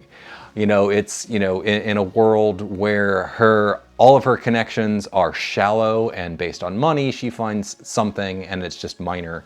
And it's surprisingly touching. Not the best picture in the world, but you know what? It's actually really good. Number 36 is Oppenheimer. Christopher Nolan's grand opus about the father of the atomic bomb is amazingly compelling, considering it is pretty much just people talking in rooms. I have one major complaint with it, and it is the portrayal of Lewis Strauss. He ends up cartoonishly villainish. You know, it's not the fault of Robert Downey Jr., who probably gives the performance of his life, but it's just he's presented as such a know-nothing boob and completely driven by personal pique that he ends up not that convincing as a character. And the real Lewis Strauss was actually more interesting. Still, outside of that, the race to build the atomic bomb is incredibly compelling. Cillian Murphy is really, really good as a central character. It obviously leans very heavily towards Oppenheimer being largely innocent of any sort of espionage-related issues. I can forgive the film for that, but yeah, he probably was guilty of some level of it, you know, even if it's just by, you know, allowing things to happen and not actually trying to do anything. But outside of that, it's like, this is just a wildly compelling take on the building of the atomic bomb. Yes, the actual explosion of the atomic bomb isn't as good. David Lynch did it better in Twin Peaks: The Return, but everything else around it, you know, I kind of love the jumps between the time periods. I actually find the stuff after the explosion of the atomic bomb to be more compelling. And, you know, when it more focuses on Strauss's committee hearings, even if I find Strauss kind of frustrating as a character. But, you know, overall, the picture is something of a triumph. It's not Nolan's best film, but it is very, very good. Number 35 is An American in Paris. One of those 50s Vincent Minnelli, Gene Kelly MGM musicals. It is a small triumph of ballet, dance, and music. It's very fun as Gene Kelly plays a penniless artist in Paris who, after the war, he just kind of stayed in France, and his love affair with a rich American woman who's just trying to use him, and then the poor French woman that he actually loves. And it's kind of wonderful, the little love triangle that develops. And you know what? There are actually two love triangles. But I would love this movie more completely, except for the ballet at the end. The ballet at the end is wonderful. It is a collection of sights and sounds set to Gershwin music that's actually just really wonderful. My problem is, it is a complete repeat of the rest of the movie. It literally is just kind of a beat-for-beat remake of everything that came before it, which is in contrast to something like Singing in the Rain, which has something similar at the end, but it's kind of its own creation. So the repeat of the storytelling of the ballet just kind of holds me back a little bit while it's entertaining me at the same time. It's a fairly minor complaint. Gene Kelly is absolutely great as the dancer. He's got a great supporting cast, but ultimately I just feel like the ballet at the end holds me back slightly. But that's it. Number 4 is It Happened One Night, the movie that changed the direction of the Best Picture winner because Frank Capra was angry that Lady for a Day didn't win. I kind of love this movie. I have one small complaint with it, and it's that I feel like it's not cut fast enough. I think of other screwball comedies from the time, and there is a pacing to the dialogue and a rhythm to the editing that just is really elevated and tries to help sell the manic nature of the screwball comedy itself, which was a response to the Hays Office kind of pushing sex to the side. And so it was kind of replaced with this like sexualized, violent implication that is inherent in screwball comedies. It's really my only complaint. I kind of just wish it was cut faster. But outside of that, the story of Clark Gable, who falls in love with the rich Claudette Colbert, and, you know, the troubles they have on, you know, their travels back up the Florida coast is just heartwarming and fun. You know, we have some of the most indelible images in all of cinema, including Colbert just donning her leg out onto the road. And it's this wonderful entertainment that is kind of created, or, you know, helped establish a lot of conventions for romantic comedies going forward. And it's kind of wonderful. Again, I just wish it was cut faster. It's a small complaint, it's a weird complaint, but that's what I want. I just want it cut a little bit faster. Otherwise, the movie's wonderful. Number 33 is Marty. And Marty is wonderful. It's based on a teleplay that actually aired on CBS a couple years earlier and just kind of picked up by the Lancaster Production Studios and turned into a small independent film, filmed out of New York, starring Ernest Borgnine. And it's wonderful. It's just the story of a working class schlub who is met with the opportunity for love with a plain girl, but she's of the wrong ethnicity for his mother. His friends don't like her, and he ends up having to balance whether he, you know, pursues his own love affair or not. And, you know, that working class hero in the form of Ernest Borgnine is just wonderfully compelling. I have just one complaint with this film, and Clara, the girl, is denied her final scene. We need to see her. The last time we see her in the film, she is in tears and she's broken. But she actually has a moment off screen that we need to see. And I feel like denying that is denying us kind of the triumph of emotion that we deserve as an audience to share with her. You know, she's going to experience it, and I think we need to share it with her. But it's really small beans. The film is remarkably well made. It's kind of deceptively well made in that style when people actually understood blocking and how to actually build, you know, frames from scratch. And it's a shockingly well made film. I kind of love it. That girl needs her final scene. All right, I just want to take a quick break right now and discuss ratings. So I use the Roger Ebert 4-star system. It is 4 full stars with half stars in between. You know, so 4 stars is something I consider to be great. 3.5 is something I consider to be very good. 3 is good. 2.5 is okay, and onwards down. That's, you know, I find it very useful. And I break at this point to say, we've gone through all of the half-star to 3.5-star movies, and we're at number 32, and the rest are 4-star movies. These movies are great. I love them all. It's tiny little gradations between love. So, oh my gosh, it's only number 30. I love it. So get over yourselves. You know, it's the list of Best Picture winners is actually a very good list of movies, and the top is very stacked with a lot of great stuff. So that being said, on to number 32. Number 32 is My Fair Lady. George Cukor's adaptation of the stage musical based on the play Pygmalion is an absolute delight. I only have an issue because Cukor absolutely made no effort to make the film cinematic. It feels extremely stage-bound.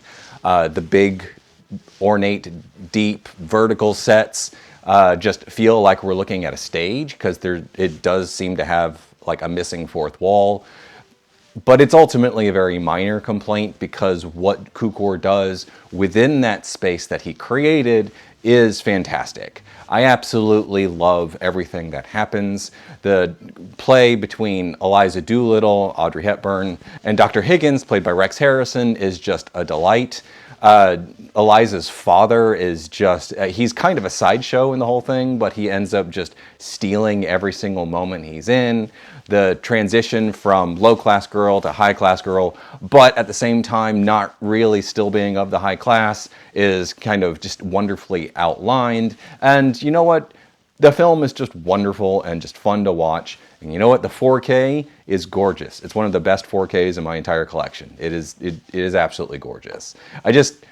I wish Cukor had made it feel a bit more cinematic. That's all. Number 31 is The Last Emperor.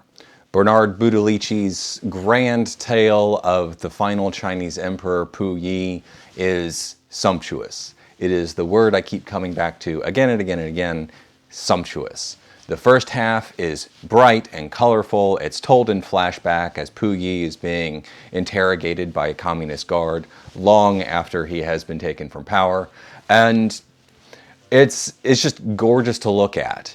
The second half is intentionally more drab, and it works wonderfully well because the tale is ultimately the downfall of Pu Yi.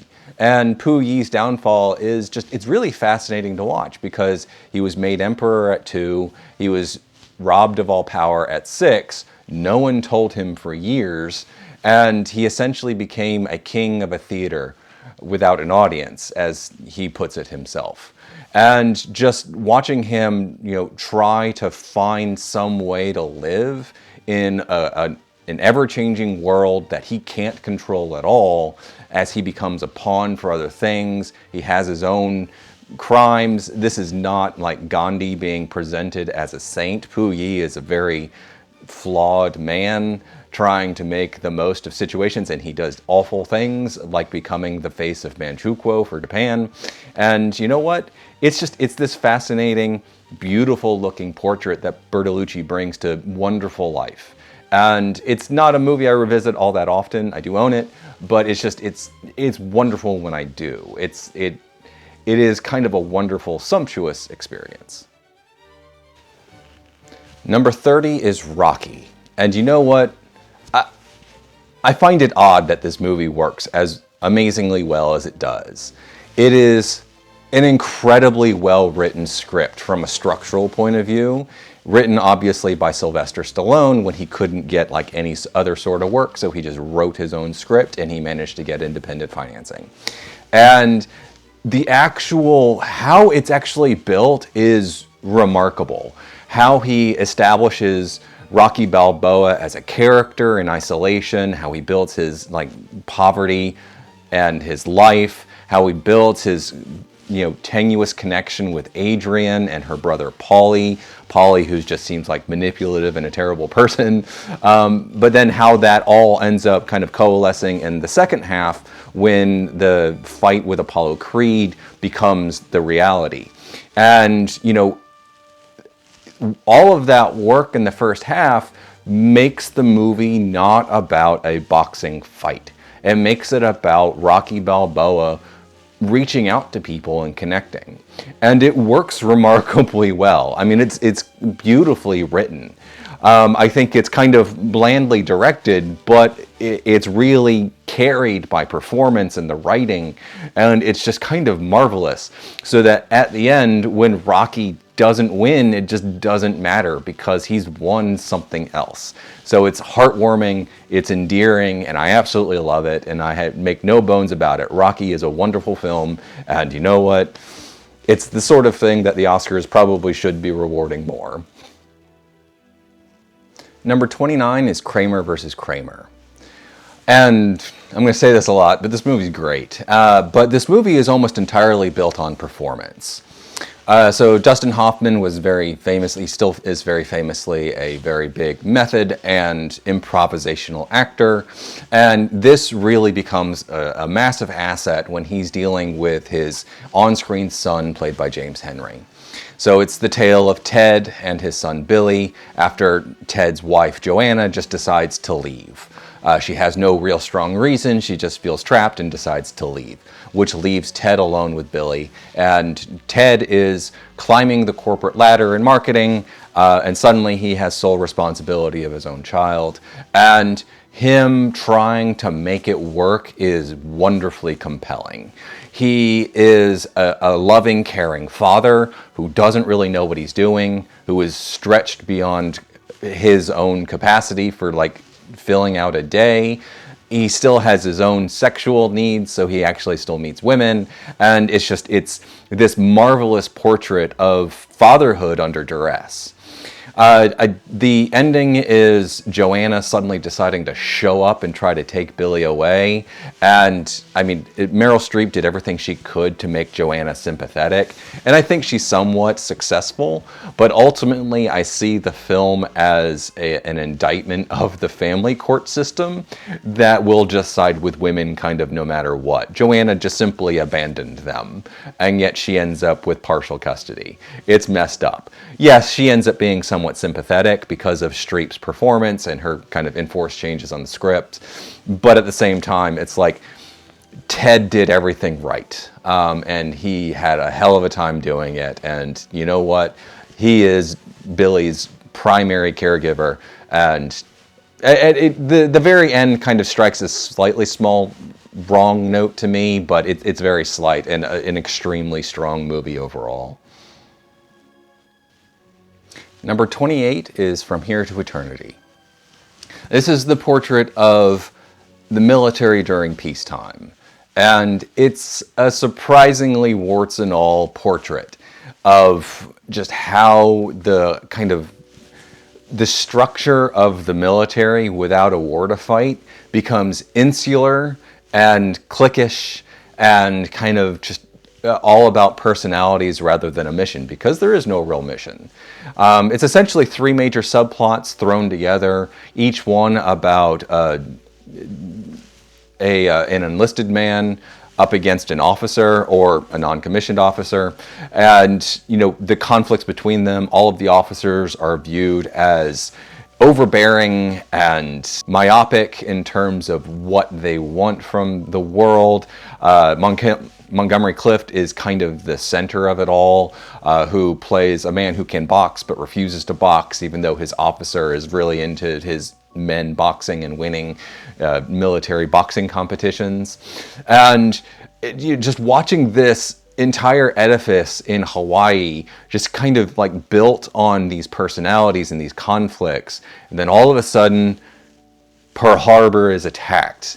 It's just this marvelous contrast between like a military edifice that is so insular and seemingly on a point of collapse because they just kind of have no real larger purpose, suddenly given a larger purpose. And it's entirely built on a lot of great performances. Fred Zinnemann is just very good actors director, and he does the most with people like Burt Lancaster, Montgomery Clift, and Frank Sinatra, building this wonderful cast of characters. And it works exceptionally well. There's no real issue with it. It's kind of a wonderful look at a certain slice of the military at a certain point in time. Number 27 is The Lost Weekend. Now, this is interesting. Ray Milland is not my favorite leading man. He's actually kind of wooden, but here he's kind of wonderful. Billy Wilder, directing from a script that he co-wrote with Charles Brackett, is just showing us this character journey that should be polemic. It really should just be alcohol is bad. But the character is written so specifically and so incredibly well that it never feels like that. It always feels like it's just kind of on the edge of becoming polemic, and it never does, because the central character played by Milland, and his relationships with all of his friends and his sister is so specific that it's like, it's utterly convincing. This character who is just in a self-destructive spiral who needs to find a way out. And I just find it really remarkable that it works as well as it does. It doesn't feel like typical Billy Wilder. It's far less, subversive than he usually is. There's significantly less of the whole masquerade thing that kind of defined his entire output. There's a bit, but it's kind of, you kind of have to dig into it to find it. But ultimately, it's like this movie is just a really, really good, kind of a great character study of a man on a self-destructive spiral.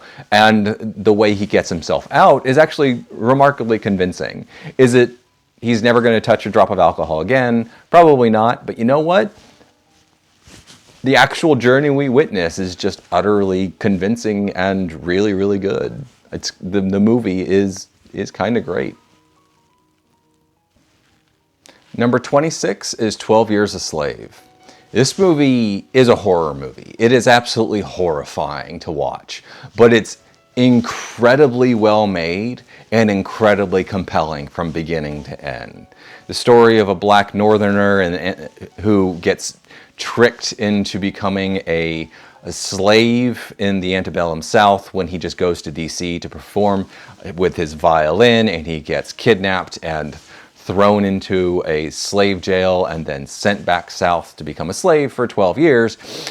Chiwetel Ejiofor is just kind of amazing in the role as this free man who gets broken on one level, but ultimately always has this hope that he'll be able to get out.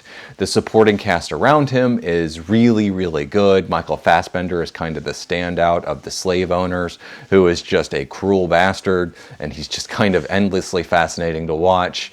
But of course, you have to give a lot of credit to Lupita Nyong'o, who is kind of amazing as this survivor that he meets down there, who just, she is a slave. She's very good at being a slave, but she's also a sex object, and yet she, has to retain some kind of humanity within her, and it's broken and just endlessly fascinating to watch. It is a pure horror movie watching a man just getting taken like this, and it's just endlessly compelling from beginning to end. Steve McQueen makes a beautiful movie out of something so terrible, and it's just, it is a great film. Number 25 is Rebecca. And I find this most interesting within the context of Alfred Hitchcock's career. This was his first American film, brought over by David O. Selznick, and it represents a real mature step up for him from what he was making in England. England was mostly like boys' adventure yarns. You think of something like The 39 Steps or The Man Who Knew Too Much. He'd even adapted another Daphne du Maurier novel, Jamaica Inn, less successfully, but it's pretty good. Anyway, but even that was more of like a boys' adventure novel. This is like this grand gothic romance, with massive shades of Jane Eyre. And it works exceptionally well. I have this small issue with like the final 15 minutes in the series of reveals. They feel more typical than the grand romantic gothic thing that had preceded it. Nothing in it doesn't work. It's like everything has been set up properly and it's executed well. It's just, it feels like a letdown from the promise. But it still works. And Hitchcock had become like surprisingly mature by doing this, which is just really interesting. The movie's great. It's a wonderful entertainment. And you know what? It stands the test of time, and it doesn't need to be remade. So don't do that. Oh wait, they did. Number 24 is Spotlight. And this is interesting. It's an ensemble picture about professionals doing a professional job. It's essentially a procedural. And, I think back to my somewhat muted reaction to The French Connection, and this is also a procedural, but the actual investigation is far more compelling. So it's the story of Spotlight, a section in the Boston Globe that decides to do a long investigation into priest abuse in the area. And it's like half a dozen reporters just going out and doing the hard work of interviews, of looking through texts, of everything that they can to just build a story together from small pieces. And it's just wildly compelling. There is one weak aspect in it, and I think it's Mark Ruffalo. I think he's kind of awful in his performance, but literally everyone else, from Liev Schreiber to Rachel McAdams to especially Stanley Tucci, who is just marvelous in a fairly small role, is just great, absolutely great. So Ruffalo's kind of awful, off-putting performance doesn't bother me that much overall. That being said, the movie is just wildly compelling and amazingly involving, even though it's essentially just people talking in rooms. It works remarkably, remarkably well, and it is great. It is one of those great Best Picture winners. Number 23 is Annie Hall. And this would actually make an interesting companion piece with Tom Jones, because they're both movies that were kind of completely redefined in editing. In this case, Woody Allen took what was supposedly like a 3-hour rambling thing about a murder mystery and cut it way down to just this look at essentially Woody Allen himself and his problems with women, especially Diane Keaton, who plays his co-star Annie Hall here. And it's like surprisingly funny and compelling and touching. This is kind of represents some kind of transition period in Woody Allen's career from when he was doing the really silly comedies like Sleeper and Bananas, and when he started moving more towards his Ingmar Bergman homage stage, defined by things like Hannah and Her Sisters. And I think this strikes kind of a perfect balance between him being funny and him like being perceptive about himself, and being perceptive about relationships. So the central relationship between Woody Allen and Diane Keaton in here is just a relationship that probably never should have happened. They're two completely different people who don't actually connect that well, but they both want it to work anyway because they like the other person. And yet, because they actually have these kind of base differences represented by a lot of things, the one thing that kind of on the surface that strikes me the most is the use of drugs. Diane Keaton is a pot smoker. Woody Allen kind of hates it. And it's just, it creates this portrait of two people who do seem to actually love each other, but who are just not right for each other. And just watching the relationship kind of collapse and reconstitute and collapse again is just wonderfully compelling, helped by the fact that Woody Allen was actually pretty funny while he made this. So it's like, it's not the biggest movie, but you know what? It's kind of a wonderful little film that it just works remarkably well even decades later. Number 22 is Braveheart. And the one word that comes to mind whenever I watch or think about this movie is myth-making. This is creating a myth. It is not actual history. The level of actual literal history on display here is surprisingly minimal, but this is really about building a myth. And what it does there is remarkable. So William Wallace is the kind of classically educated Scottish peasant who decides, or not really a peasant, kind of a lower noble, who decides to take up the fight against the English crown and Edward Longshanks when his wife is murdered by a local English magistrate. It's all fake, but you know what? It's wildly compelling because Mel Gibson really understands how to make movies and how to grab performances from people. And he just does it on this grand mythic scale where he can just film things quietly, he can film things very loudly, and he can just make it work remarkably well. So it works on the grand scale, the battles are magnificent to look at. He can make it work on the small scale, the relationships are surprisingly good, and it's just like the logical progression of events is just so tight and wonderful. And it's just, it is grand myth making. And you don't go to movies for history, so don't gripe about it being wrong about the history. You go to it for the myth making. You know, think of the man who shot Liberty Valance. Print the legend. This is the legend, and I love it. Number 21 is Patton. And this is a biopic that I can love. So the original script was written by Francis Ford Coppola. It was rewritten by Edmund North, and it is very intelligently approaches the life of a very large man and focuses on a set period of time. It's really just kind of most of his World War II career. We don't get him as a cadet. We don't have him dealing with his father or dealing with his like family history, you know, dealing with like General Patton from the American Civil War who fought on the side of the Confederacy. We don't have any of that.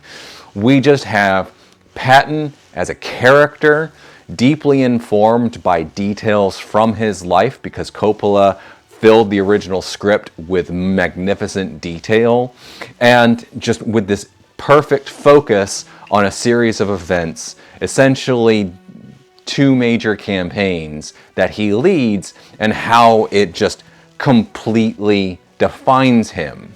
And it's remarkable. So the script is like really, really good.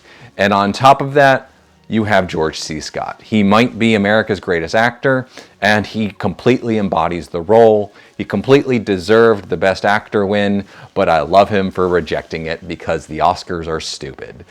That being said, this is a grand, sweeping adventure with a very exacting focus on a singular individual to fully define him as much as a movie can, without having to give us his entire damn life.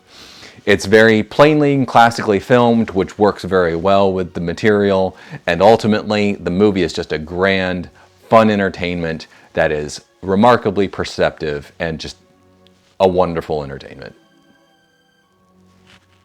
Number 20 is You Can't Take It With You.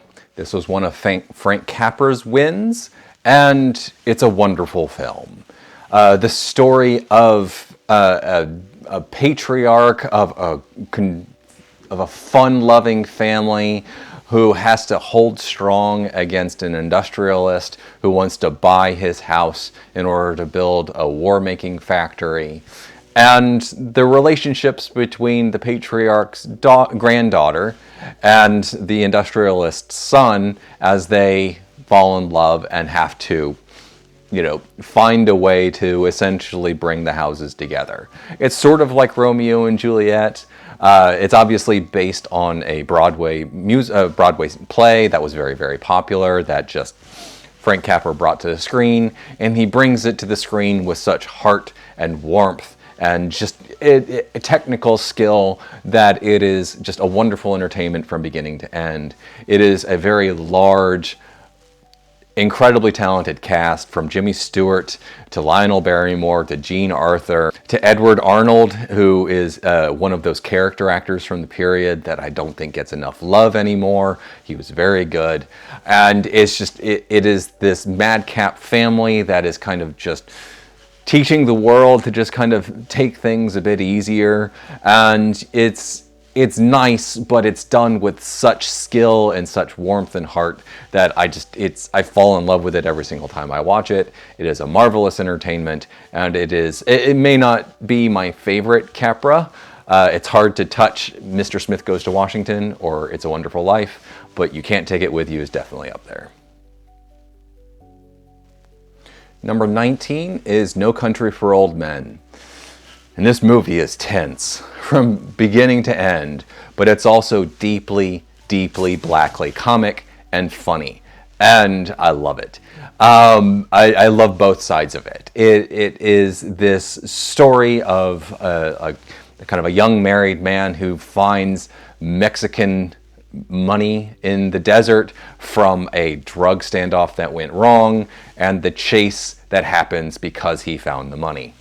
So, it's anchored by a lot of great performances, especially Javier Bardem, who plays Chigger, who is just this force of evil, but he's just wildly compelling as he does it. The view of the American Southwest is often beautiful and stark and kind of terrifying all at once. Josh Brolin plays the central character in this reserved way that is weirdly compelling. There's a wonderful supporting cast, especially Tommy Lee Jones as the sheriff looking into everything.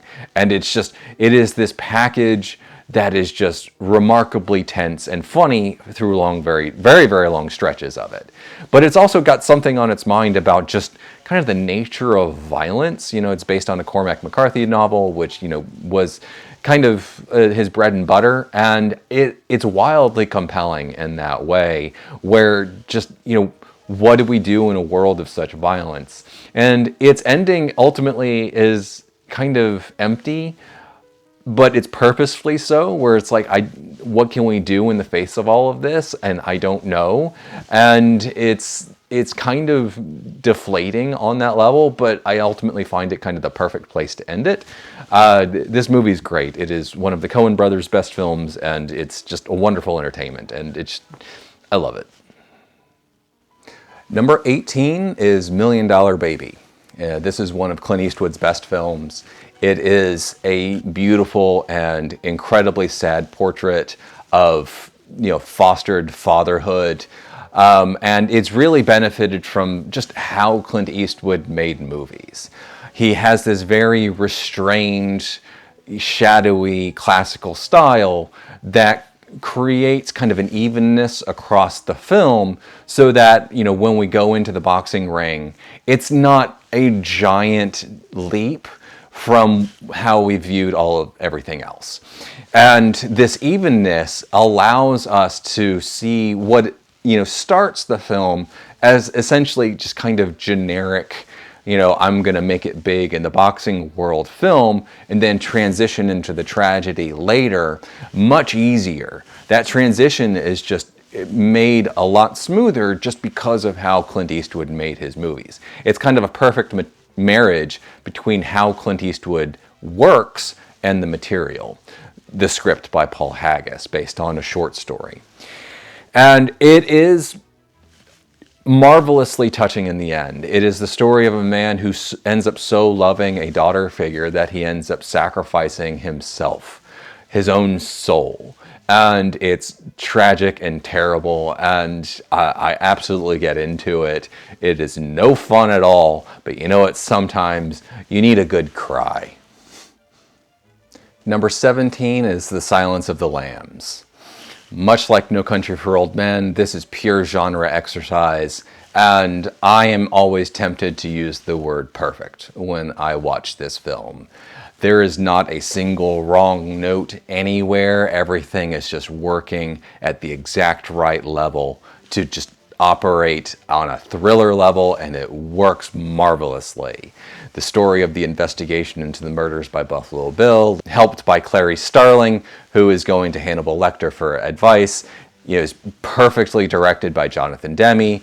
Another talent from the Roger Corman machine. Roger Corman gets a small cameo here as thanks. And it is just this magnificent look at an investigation, a lurid investigation at just terrible things, and it is immensely entertaining from beginning to end. I love that the Academy awarded this because it is just pure genre thriller stuff, and it works incredibly, incredibly well, and I kind of wish the Academy would do more of this. But who cares about the Academy? I care about the movie, and the movie is just an amazing entertainment. It's edge of your seat. Even now, after having watched it a half a dozen times, it's perfectly cast and perfectly performed. Obviously, Anthony Hopkins is the center of it, even though he only has like 17 minutes of screen time, but he's so perfect as Hannibal Lecter that everyone remembers him. Jodie Foster is very good as Clarice. Just like the entire supporting cast around them is perfect. It's like, yeah, I want to use the word perfect a lot with this movie, and there's a solid reason for it, because it might be perfect. Number 16 is Ben-Hur. William Wyler's adaptation of Lew Wallace's novel is what the Oscars were made for. It is a huge entertainment that entertains exceptionally well and made a bunch of money. It's also pure Christian entertainment. This is a story about how Christianity leads to salvation, and it is marvelous. Completely anchored by Charleston Heston's incredible performance as Judah Ben-Hur, it tells a grand, sweeping story of changes in the Roman Empire from especially around Jerusalem around the time of Christ. And it is just this deeply compelling story of revenge and forgiveness and growth, and it works incredibly, incredibly well. William Wyler was one of the unsung heroes, I think. Well, in retrospect, he was incredibly well respected at the time, but he has largely been forgotten as like a filmmaker today, and it's deeply unfair. He was one of the best filmmakers of the golden age of Hollywood. He genuinely just hit bangers all of the time, and this is top tier of that. I wouldn't call it his best. I love The Heiress a lot, but this is just him commanding an incredibly large, complicated production and doing it remarkably well. This is just, it's 4 hours of pure entertainment, and I absolutely love it. Number 15 is The Departed. Now, would The Departed have won Best Picture if, I don't know, Goodfellas had won, if Raging Bull had won? I don't know. but this one did, and I love it. I do not think it's anything like lesser Scorsese. I think this is Scorsese operating on the highest level that he did. There are a handful I like more than this from Scorsese, but ultimately, this is really top tier stuff. It is incredibly tense, it is incredibly perceptive, acting is fantastic. The bringing to life of Boston, a city that he wasn't as familiar with as his hometown of New York, is just remarkable. The script by William Monahan is just kind of this great adaptation of Infernal Affairs to a completely different idiom. You know, Infernal Affairs is very, very Hong Kong. The Departed is very, very American, very specifically Bostonian, and it works wonderfully well. It's just, you know, the propulsive nature of Scorsese's editing and filmmaking just pushes us through this story at an incredible pace, and it's just marvelously entertaining from beginning to end. And ultimately, it's a tragedy, and the tragedy works incredibly well. I like this a whole lot more than Infernal Affairs. I've never seen the sequels, but I've only seen the original. But I much prefer this one, to be honest. And I think it's great. I do think Scorsese was really operating on a very high level, and I don't mind that this won Best Picture. It should win Best Picture. It was a great film. Number 14 is Sunrise, A Song of Two Humans. Now, this technically didn't win the Best Picture award at the time. It was called Outstanding Picture. What it won was Unique Artistic Achievement, and you throw it into the list anyway. The movie is great. It is genuinely one of the best silent films, and it kind of demonstrates all of the strengths of the silent film medium. So F.W. Murnau, German import, who was trying to make it big in Hollywood, was given a bunch of money to make this, and it was a box office failure. However, what it actually is a wild artistic success. It's a very simple story of a man married to a woman, and the man is tempted to kill his wife because a temptress is just tempting him to do it, and then he can't bring himself to kill her, and they both run off to the city, and they end up reconnecting. So one of the great things about this is just the incredible minimal use of intertitles. Intertitles were just how you conveyed dialogue. You cut the action, brought up a black screen, brought up some text. It was a very conscious break in the action. And one of the great failures of a lot of silent films is that they over-rely on intertitles to tell things, because it is a literal break in the action. You're no longer watching the movie, you're reading something else. Murnau uses it minimally, but for the last half hour of this 90-minute film, there are none. He is entirely telling his story visually and with his performances from his actors, and it works remarkably well. It is a beautiful film about just two people learning to reconnect, learning to love again, and it's utterly convincing. But at the same time, Murnau isn't just relying on performance, he's pushing the bounds of the actual medium by using wonderful montage elements that would just completely fall off the radar industrially with the advent of sound, because sound actually reverted the entire medium back at least a decade, if not more. So, right as silent film was kind of reaching its peak, it ended up very quickly dying out. But you know what? Its peak was very high, and I love it. Number 13 is Lawrence of Arabia. Now, if you watch all of David Lean's films, you get one thing out of all of it, and it is the story of madness. Mad men in kind of different environments. You can pick it out of pretty much every single movie he made. And I can't think of a better holistic example than Lawrence of Arabia.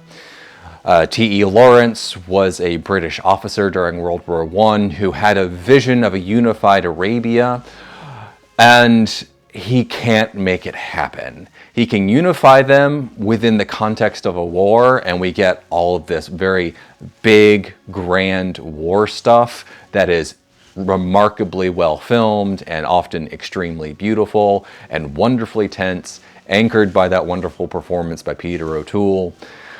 But then we have the last hour, which is the collapse of his vision, which is key to the entire thing, where, you know, he has this vision of a unified Arabia, and Arabia just can't do it. They're too tribal. They have too many other things to worry about. T.E. Lawrence wants them to unify and just become one people, but it's a vision out of step with reality. And it works remarkably well, watching Lawrence just kind of descend into madness, which ends up kind of explaining why we start the film with him in the English countryside dying on a motorcycle. It's like he's just retreated. You know, it's like he's given up. And, you know, why would a great man just give up like that? And the movie is trying to explain that. It is this marvelously grand adventure. It entertains fully for its entire 4 hours. David Lean was just a master of the craft, and I absolutely love this film. Number 12 is On the Waterfront. Elia Kazan has one of my lowest rated films in Gentleman's Agreement, and he has one of my highest rated films in On the Waterfront in terms of Best Picture winners. And it's just, the contrast entertains me. However, On the Waterfront, it is an absolutely fantastic movie, obviously. And it's this combination of Kazan's incredible craft with the film, with actually building scenes and building a film as a whole. The movie is often just absolutely gorgeous to look at. I keep thinking of an early scene in Friendly's bar where, you know, the placement of actors is constantly shifting, but everyone's constantly in focus, and it has great meaning. It really reminds me of how William Wyler made his films, except William Wyler would have like 2 stories and more dimensionality. But, you know, obviously everyone remembers this because of Marlon Brando and his embrace of method acting. And he's really, really good. And he's really good at service to this big melodramatic script where, you know, he's a man caught between different loyalties. It's obviously a very thinly veiled thing about McCarthyism, but obviously from a different perspective than most of Hollywood, because, you know, Kazan actually informed to the HUAC, and, you know, he felt persecuted by his friends back home because he felt like he did the right thing, defending America from communism. And you know what? The story itself that we see on display here is just amazing. It's just one of those amazing triumphs of the human spirit in overcoming obstacles, and it's anchored by an incredible series of performances from Brando and Eva Marie Saint and Lee Cobb, and marvelously filmed by Elia Kazan. It is a grand achievement. Number 11 is The Best Years of Our Lives. And this movie is marvelous, and it is entirely born from William Wyler's experience of actually going out into the war theaters of World War II and getting to know the men who fought. He came back and he wanted to write essentially a love letter to the men who fought, who came back, and who had to learn to live life again. So it's the story of 3 returning veterans, one of who essentially plays himself. Harold Russell was a very real World War II veteran who lost both of his hands, and he gives this marvelously restrained performance as Homer Parrish.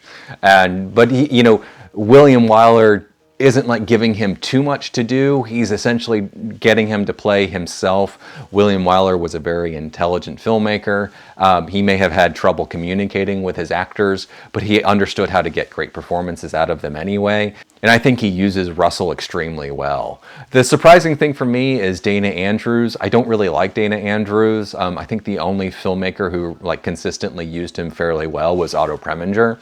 But here he gives like a surprisingly solid performance. I don't really like him, but it's like he's surprisingly solid here. And you have to give a lot of that to William Wyler, because whenever like Andrews would work with Fritz Lang, he was terrible.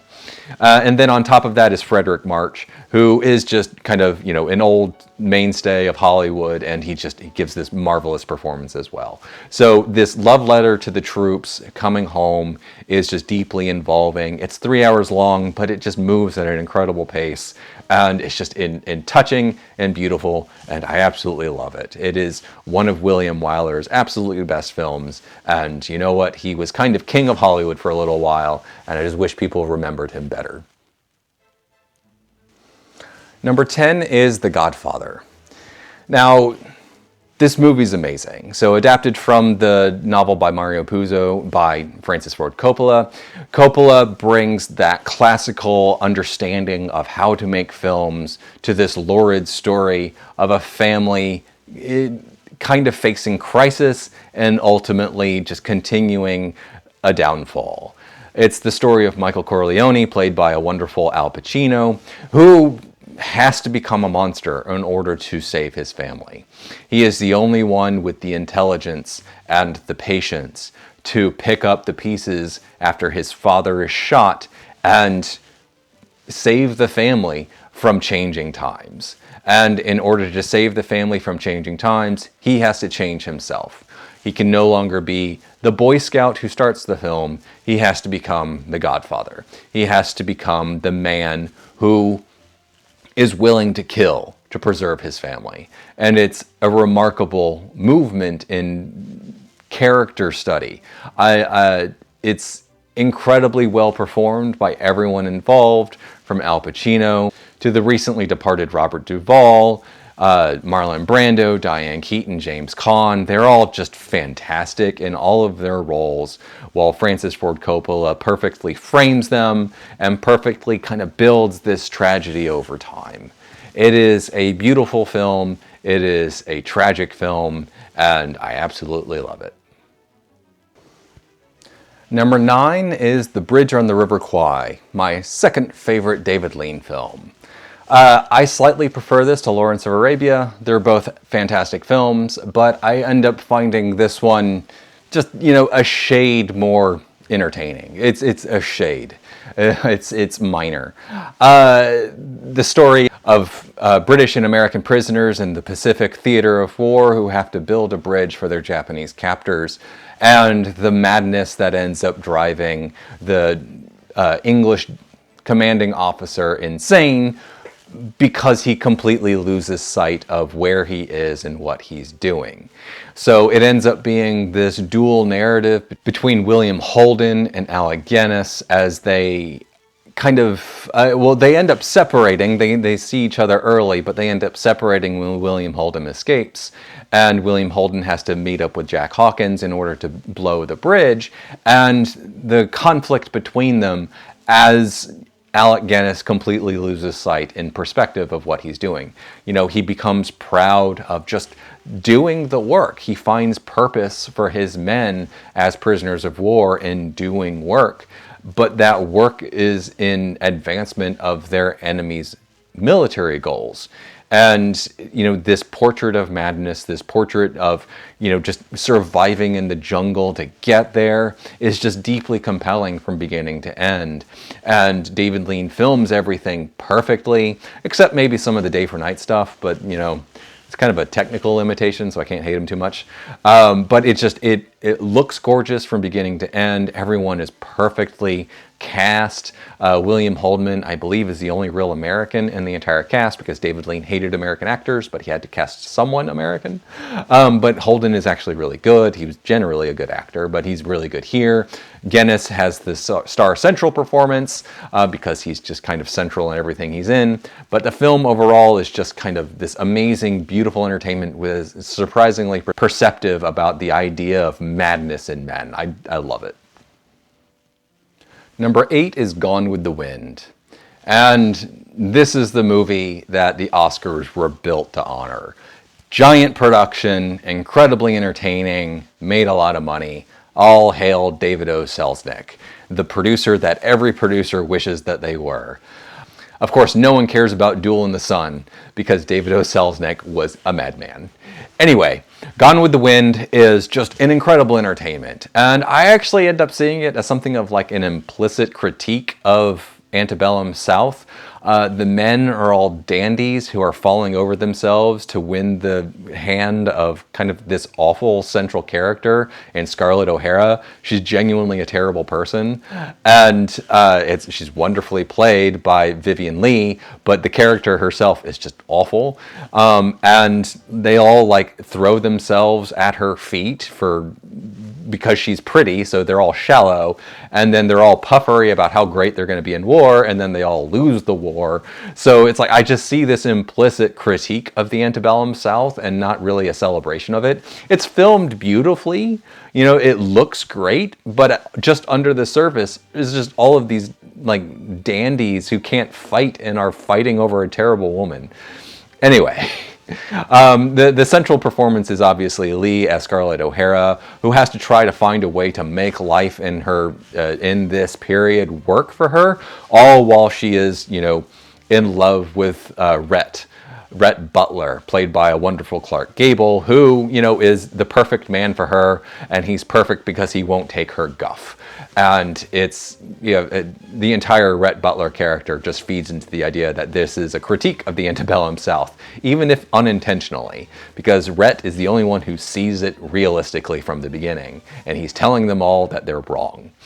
Anyway, the relationship is tumultuous and all over the place. People get married and they die, and but ultimately it's the story of a woman who has to like grow up through like the worst circumstances, and just how like ultimately she's so awful that the man of her dreams just doesn't want her. There's so much to chew on in this film, and yet it's such a grand, beautiful entertainment, and I love it. This movie is just so much fun. Number 7 is A Man for All Seasons. I obviously absolutely love this film. This film is amazing. It's the story of Sir Thomas More in the face of the succession crisis under King Henry VIII and how he deals with it. It is completely anchored by Paul Scofield, who is amazing as More, and he is, surrounded by very quality actors, all directed by a very good Fred Zinnemann, who just, films everything kind of perfectly. And it's gorgeous to look at. It's, just filming outside in England, which is always a good choice. And it tells this incredibly specific and incredibly detailed journey of More as he desperately holds on to his beliefs in the face of, pressure from the outside that ultimately costs him his life.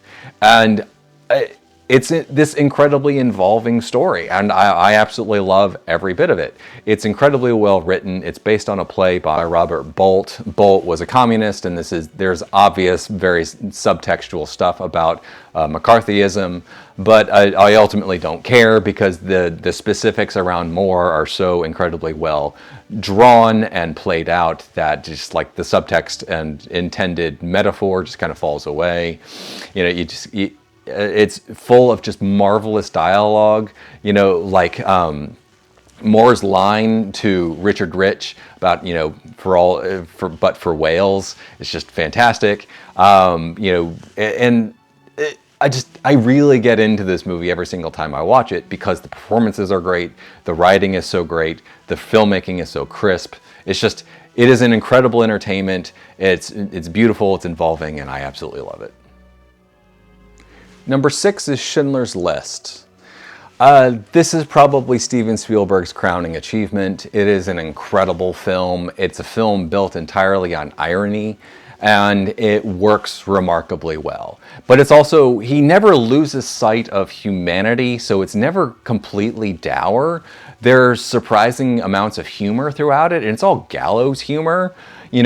People joking on the way to their own deaths, but it kind of creates a certain lightness in some of the darker moments that really helps us through instead of just being consistently miserable through the whole thing. Obviously, the story of Oskar Schindler, who decided to take advantage of Nazi practices around Jewish labor in order to get rich, and then he steadily learns his heart and uses his wealth to try to save as many of the Jewish people as he could. It is a beautiful, beautiful tale. A lot of critique gets thrown at the very end where, there's a triumph in the face of all of this death, whereas should we just be mired in death? You have Shoah to deal with that. There can be life-affirming things in the worst parts of human history, and that's what Steven Spielberg decides to focus on. And I think it's useful. I think it is life-affirming. Like even in death, we can find ways to preserve life. And that's ultimately kind of the central point of it. And it works remarkably well. I also love the irony that Spielberg decided to just try to strip the movie of beauty. So he stripped all of the color out, except of course the girl with the red dress in the very, very end postscript. But he ends up making what might be his most beautiful film in black and white. Black and white is gorgeous. I mean, it was obviously the right choice for the film. It gives it a certain documentary, a timeless feel. But ultimately, like, just that irony of I'm going to strip it of beauty, and he ends up making it even more beautiful in the end. Still, the movie is fantastic. I absolutely love it. Number 5 is Unforgiven. And this is Clint Eastwood's crowning achievement. It's something of a deconstruction of the Western, but you know, the Western has been deconstructed every couple of decades for like 100 years. So it's not that noteworthy in that regard. What it is noteworthy as is just an incredibly well-told tale. William Money is a widower with 2 kids who is presented an opportunity to make some money by going after a bounty because some cattle hands cut up some women, cut up some prostitutes. And he goes with his friend Morgan Freeman up through Wyoming in order to exact justice. And along the way, they have to face Gene Hackman as Little Bill, who is a marvelous cinematic creation. He is a law and order man who has completely lost sight of justice. It fits perfectly within Clint Eastwood's entire filmography, which is all about the degradation of the American justice system over the course from the 70s until even, a couple years ago with Juror Number 2. And it is this incredibly precise, character-based tale of a man facing who he really is. And who he really is a violent, drunken monster. He was saved from it by his wife. His wife is dead. He now has to let out the monster he suppressed in order to exact justice. And there are subtextual levels on there that I just want to dig into with all of my teeth. But ultimately, it's just this deeply compelling and marvelously tense look at violence in the Old West and justice, all told with Clint Eastwood's beautiful classical eye, where everything is just kind of beautiful. Seriously, it is a crowning achievement for a reason. It is a great film, and I absolutely love it. Number 4 is The Apartment. And this is my favorite Billy Wilder film. I absolutely adore this film. A few years later, he would end up kind of pushing things more in terms of content because of the fall of the Hays Code. But the Hays Code still had some influence. And so this story of, infidelity and essentially prostitution is more extreme than what would have happened in like the early 50s, but not as extreme as he would go with something like Kiss Me Stupid. That being said, it's the story of just Jack Lemmon, a worker bee who lets his bosses use his apartment for their affairs. And he ends up falling in love with the elevator girl, played by Shirley MacLaine.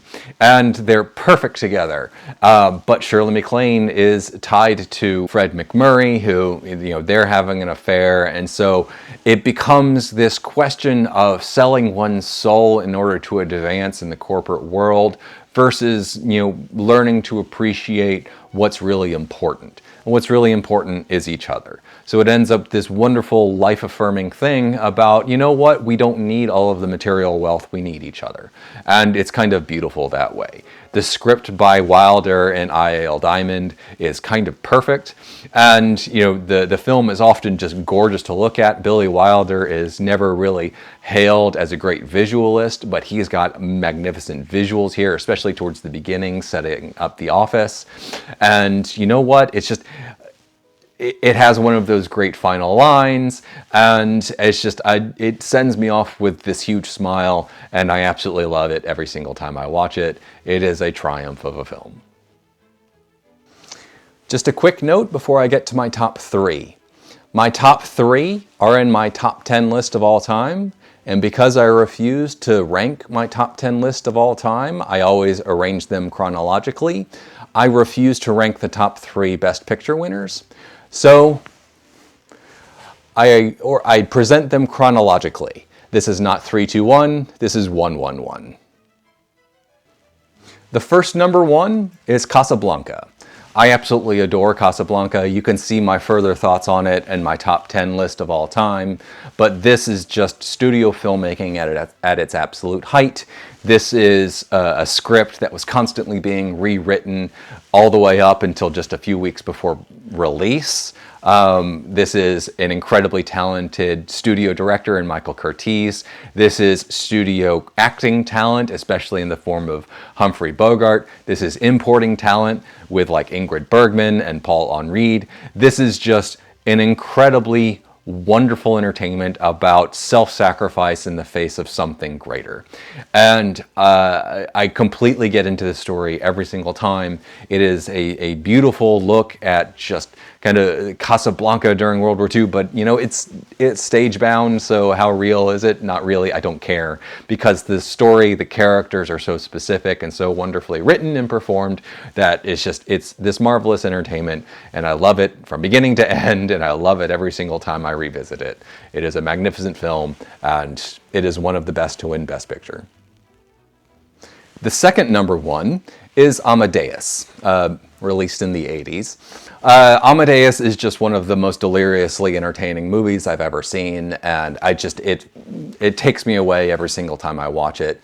Expertly made by Milos Forman in Prague, it tells the story of Wolfgang Amadeus Mozart and his downfall at the hands of Antonio Salieri, who is deeply jealous of Mozart's effortless, natural, and God-given talents.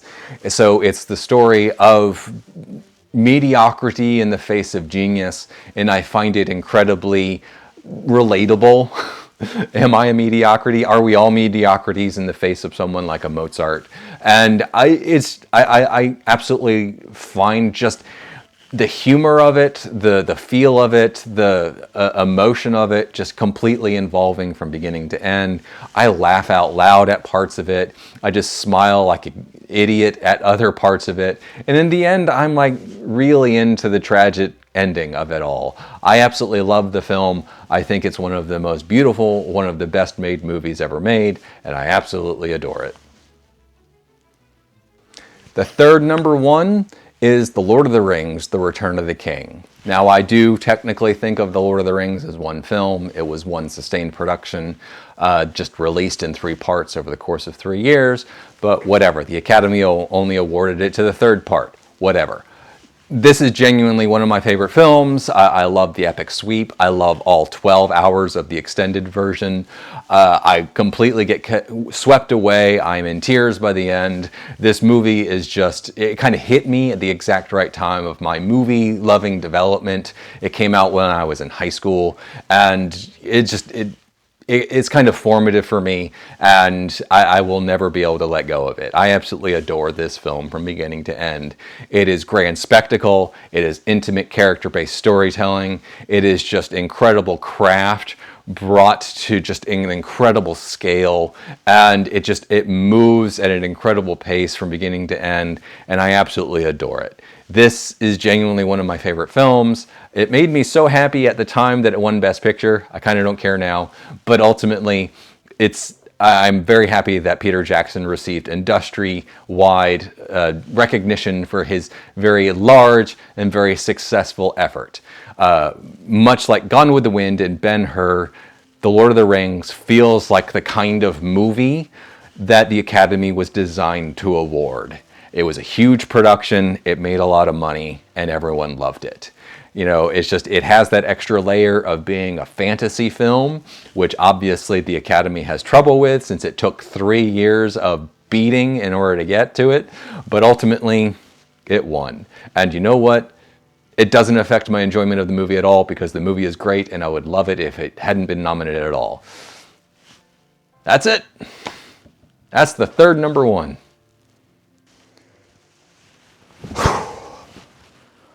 So that's it. That's all 98 Best Picture winners ranked definitively. From Cimarron to my tie at the top. The list is a very good list of movies. It is a lot of good movies. It's a shocking number of very good movies, and it's a lot of great movies. The Academy getting it right or wrong is not really a concern of mine. I don't care. I find the list interesting. I find the list to be quite good overall. Going through it has its issues because nothing really connects one to the next, but it's ultimately an interesting look at how the Academy kind of viewed itself over the last century. That being said, I did it. It's all done. I look forward to having to redo all of it once the next winner is announced. Will I actually do it all again? Of course not. Holy crap, no. This is exhausting. All right, until next time. I think I'm going to have a few more thoughts on the Oscars, and those will come out in a few days. All right, until then.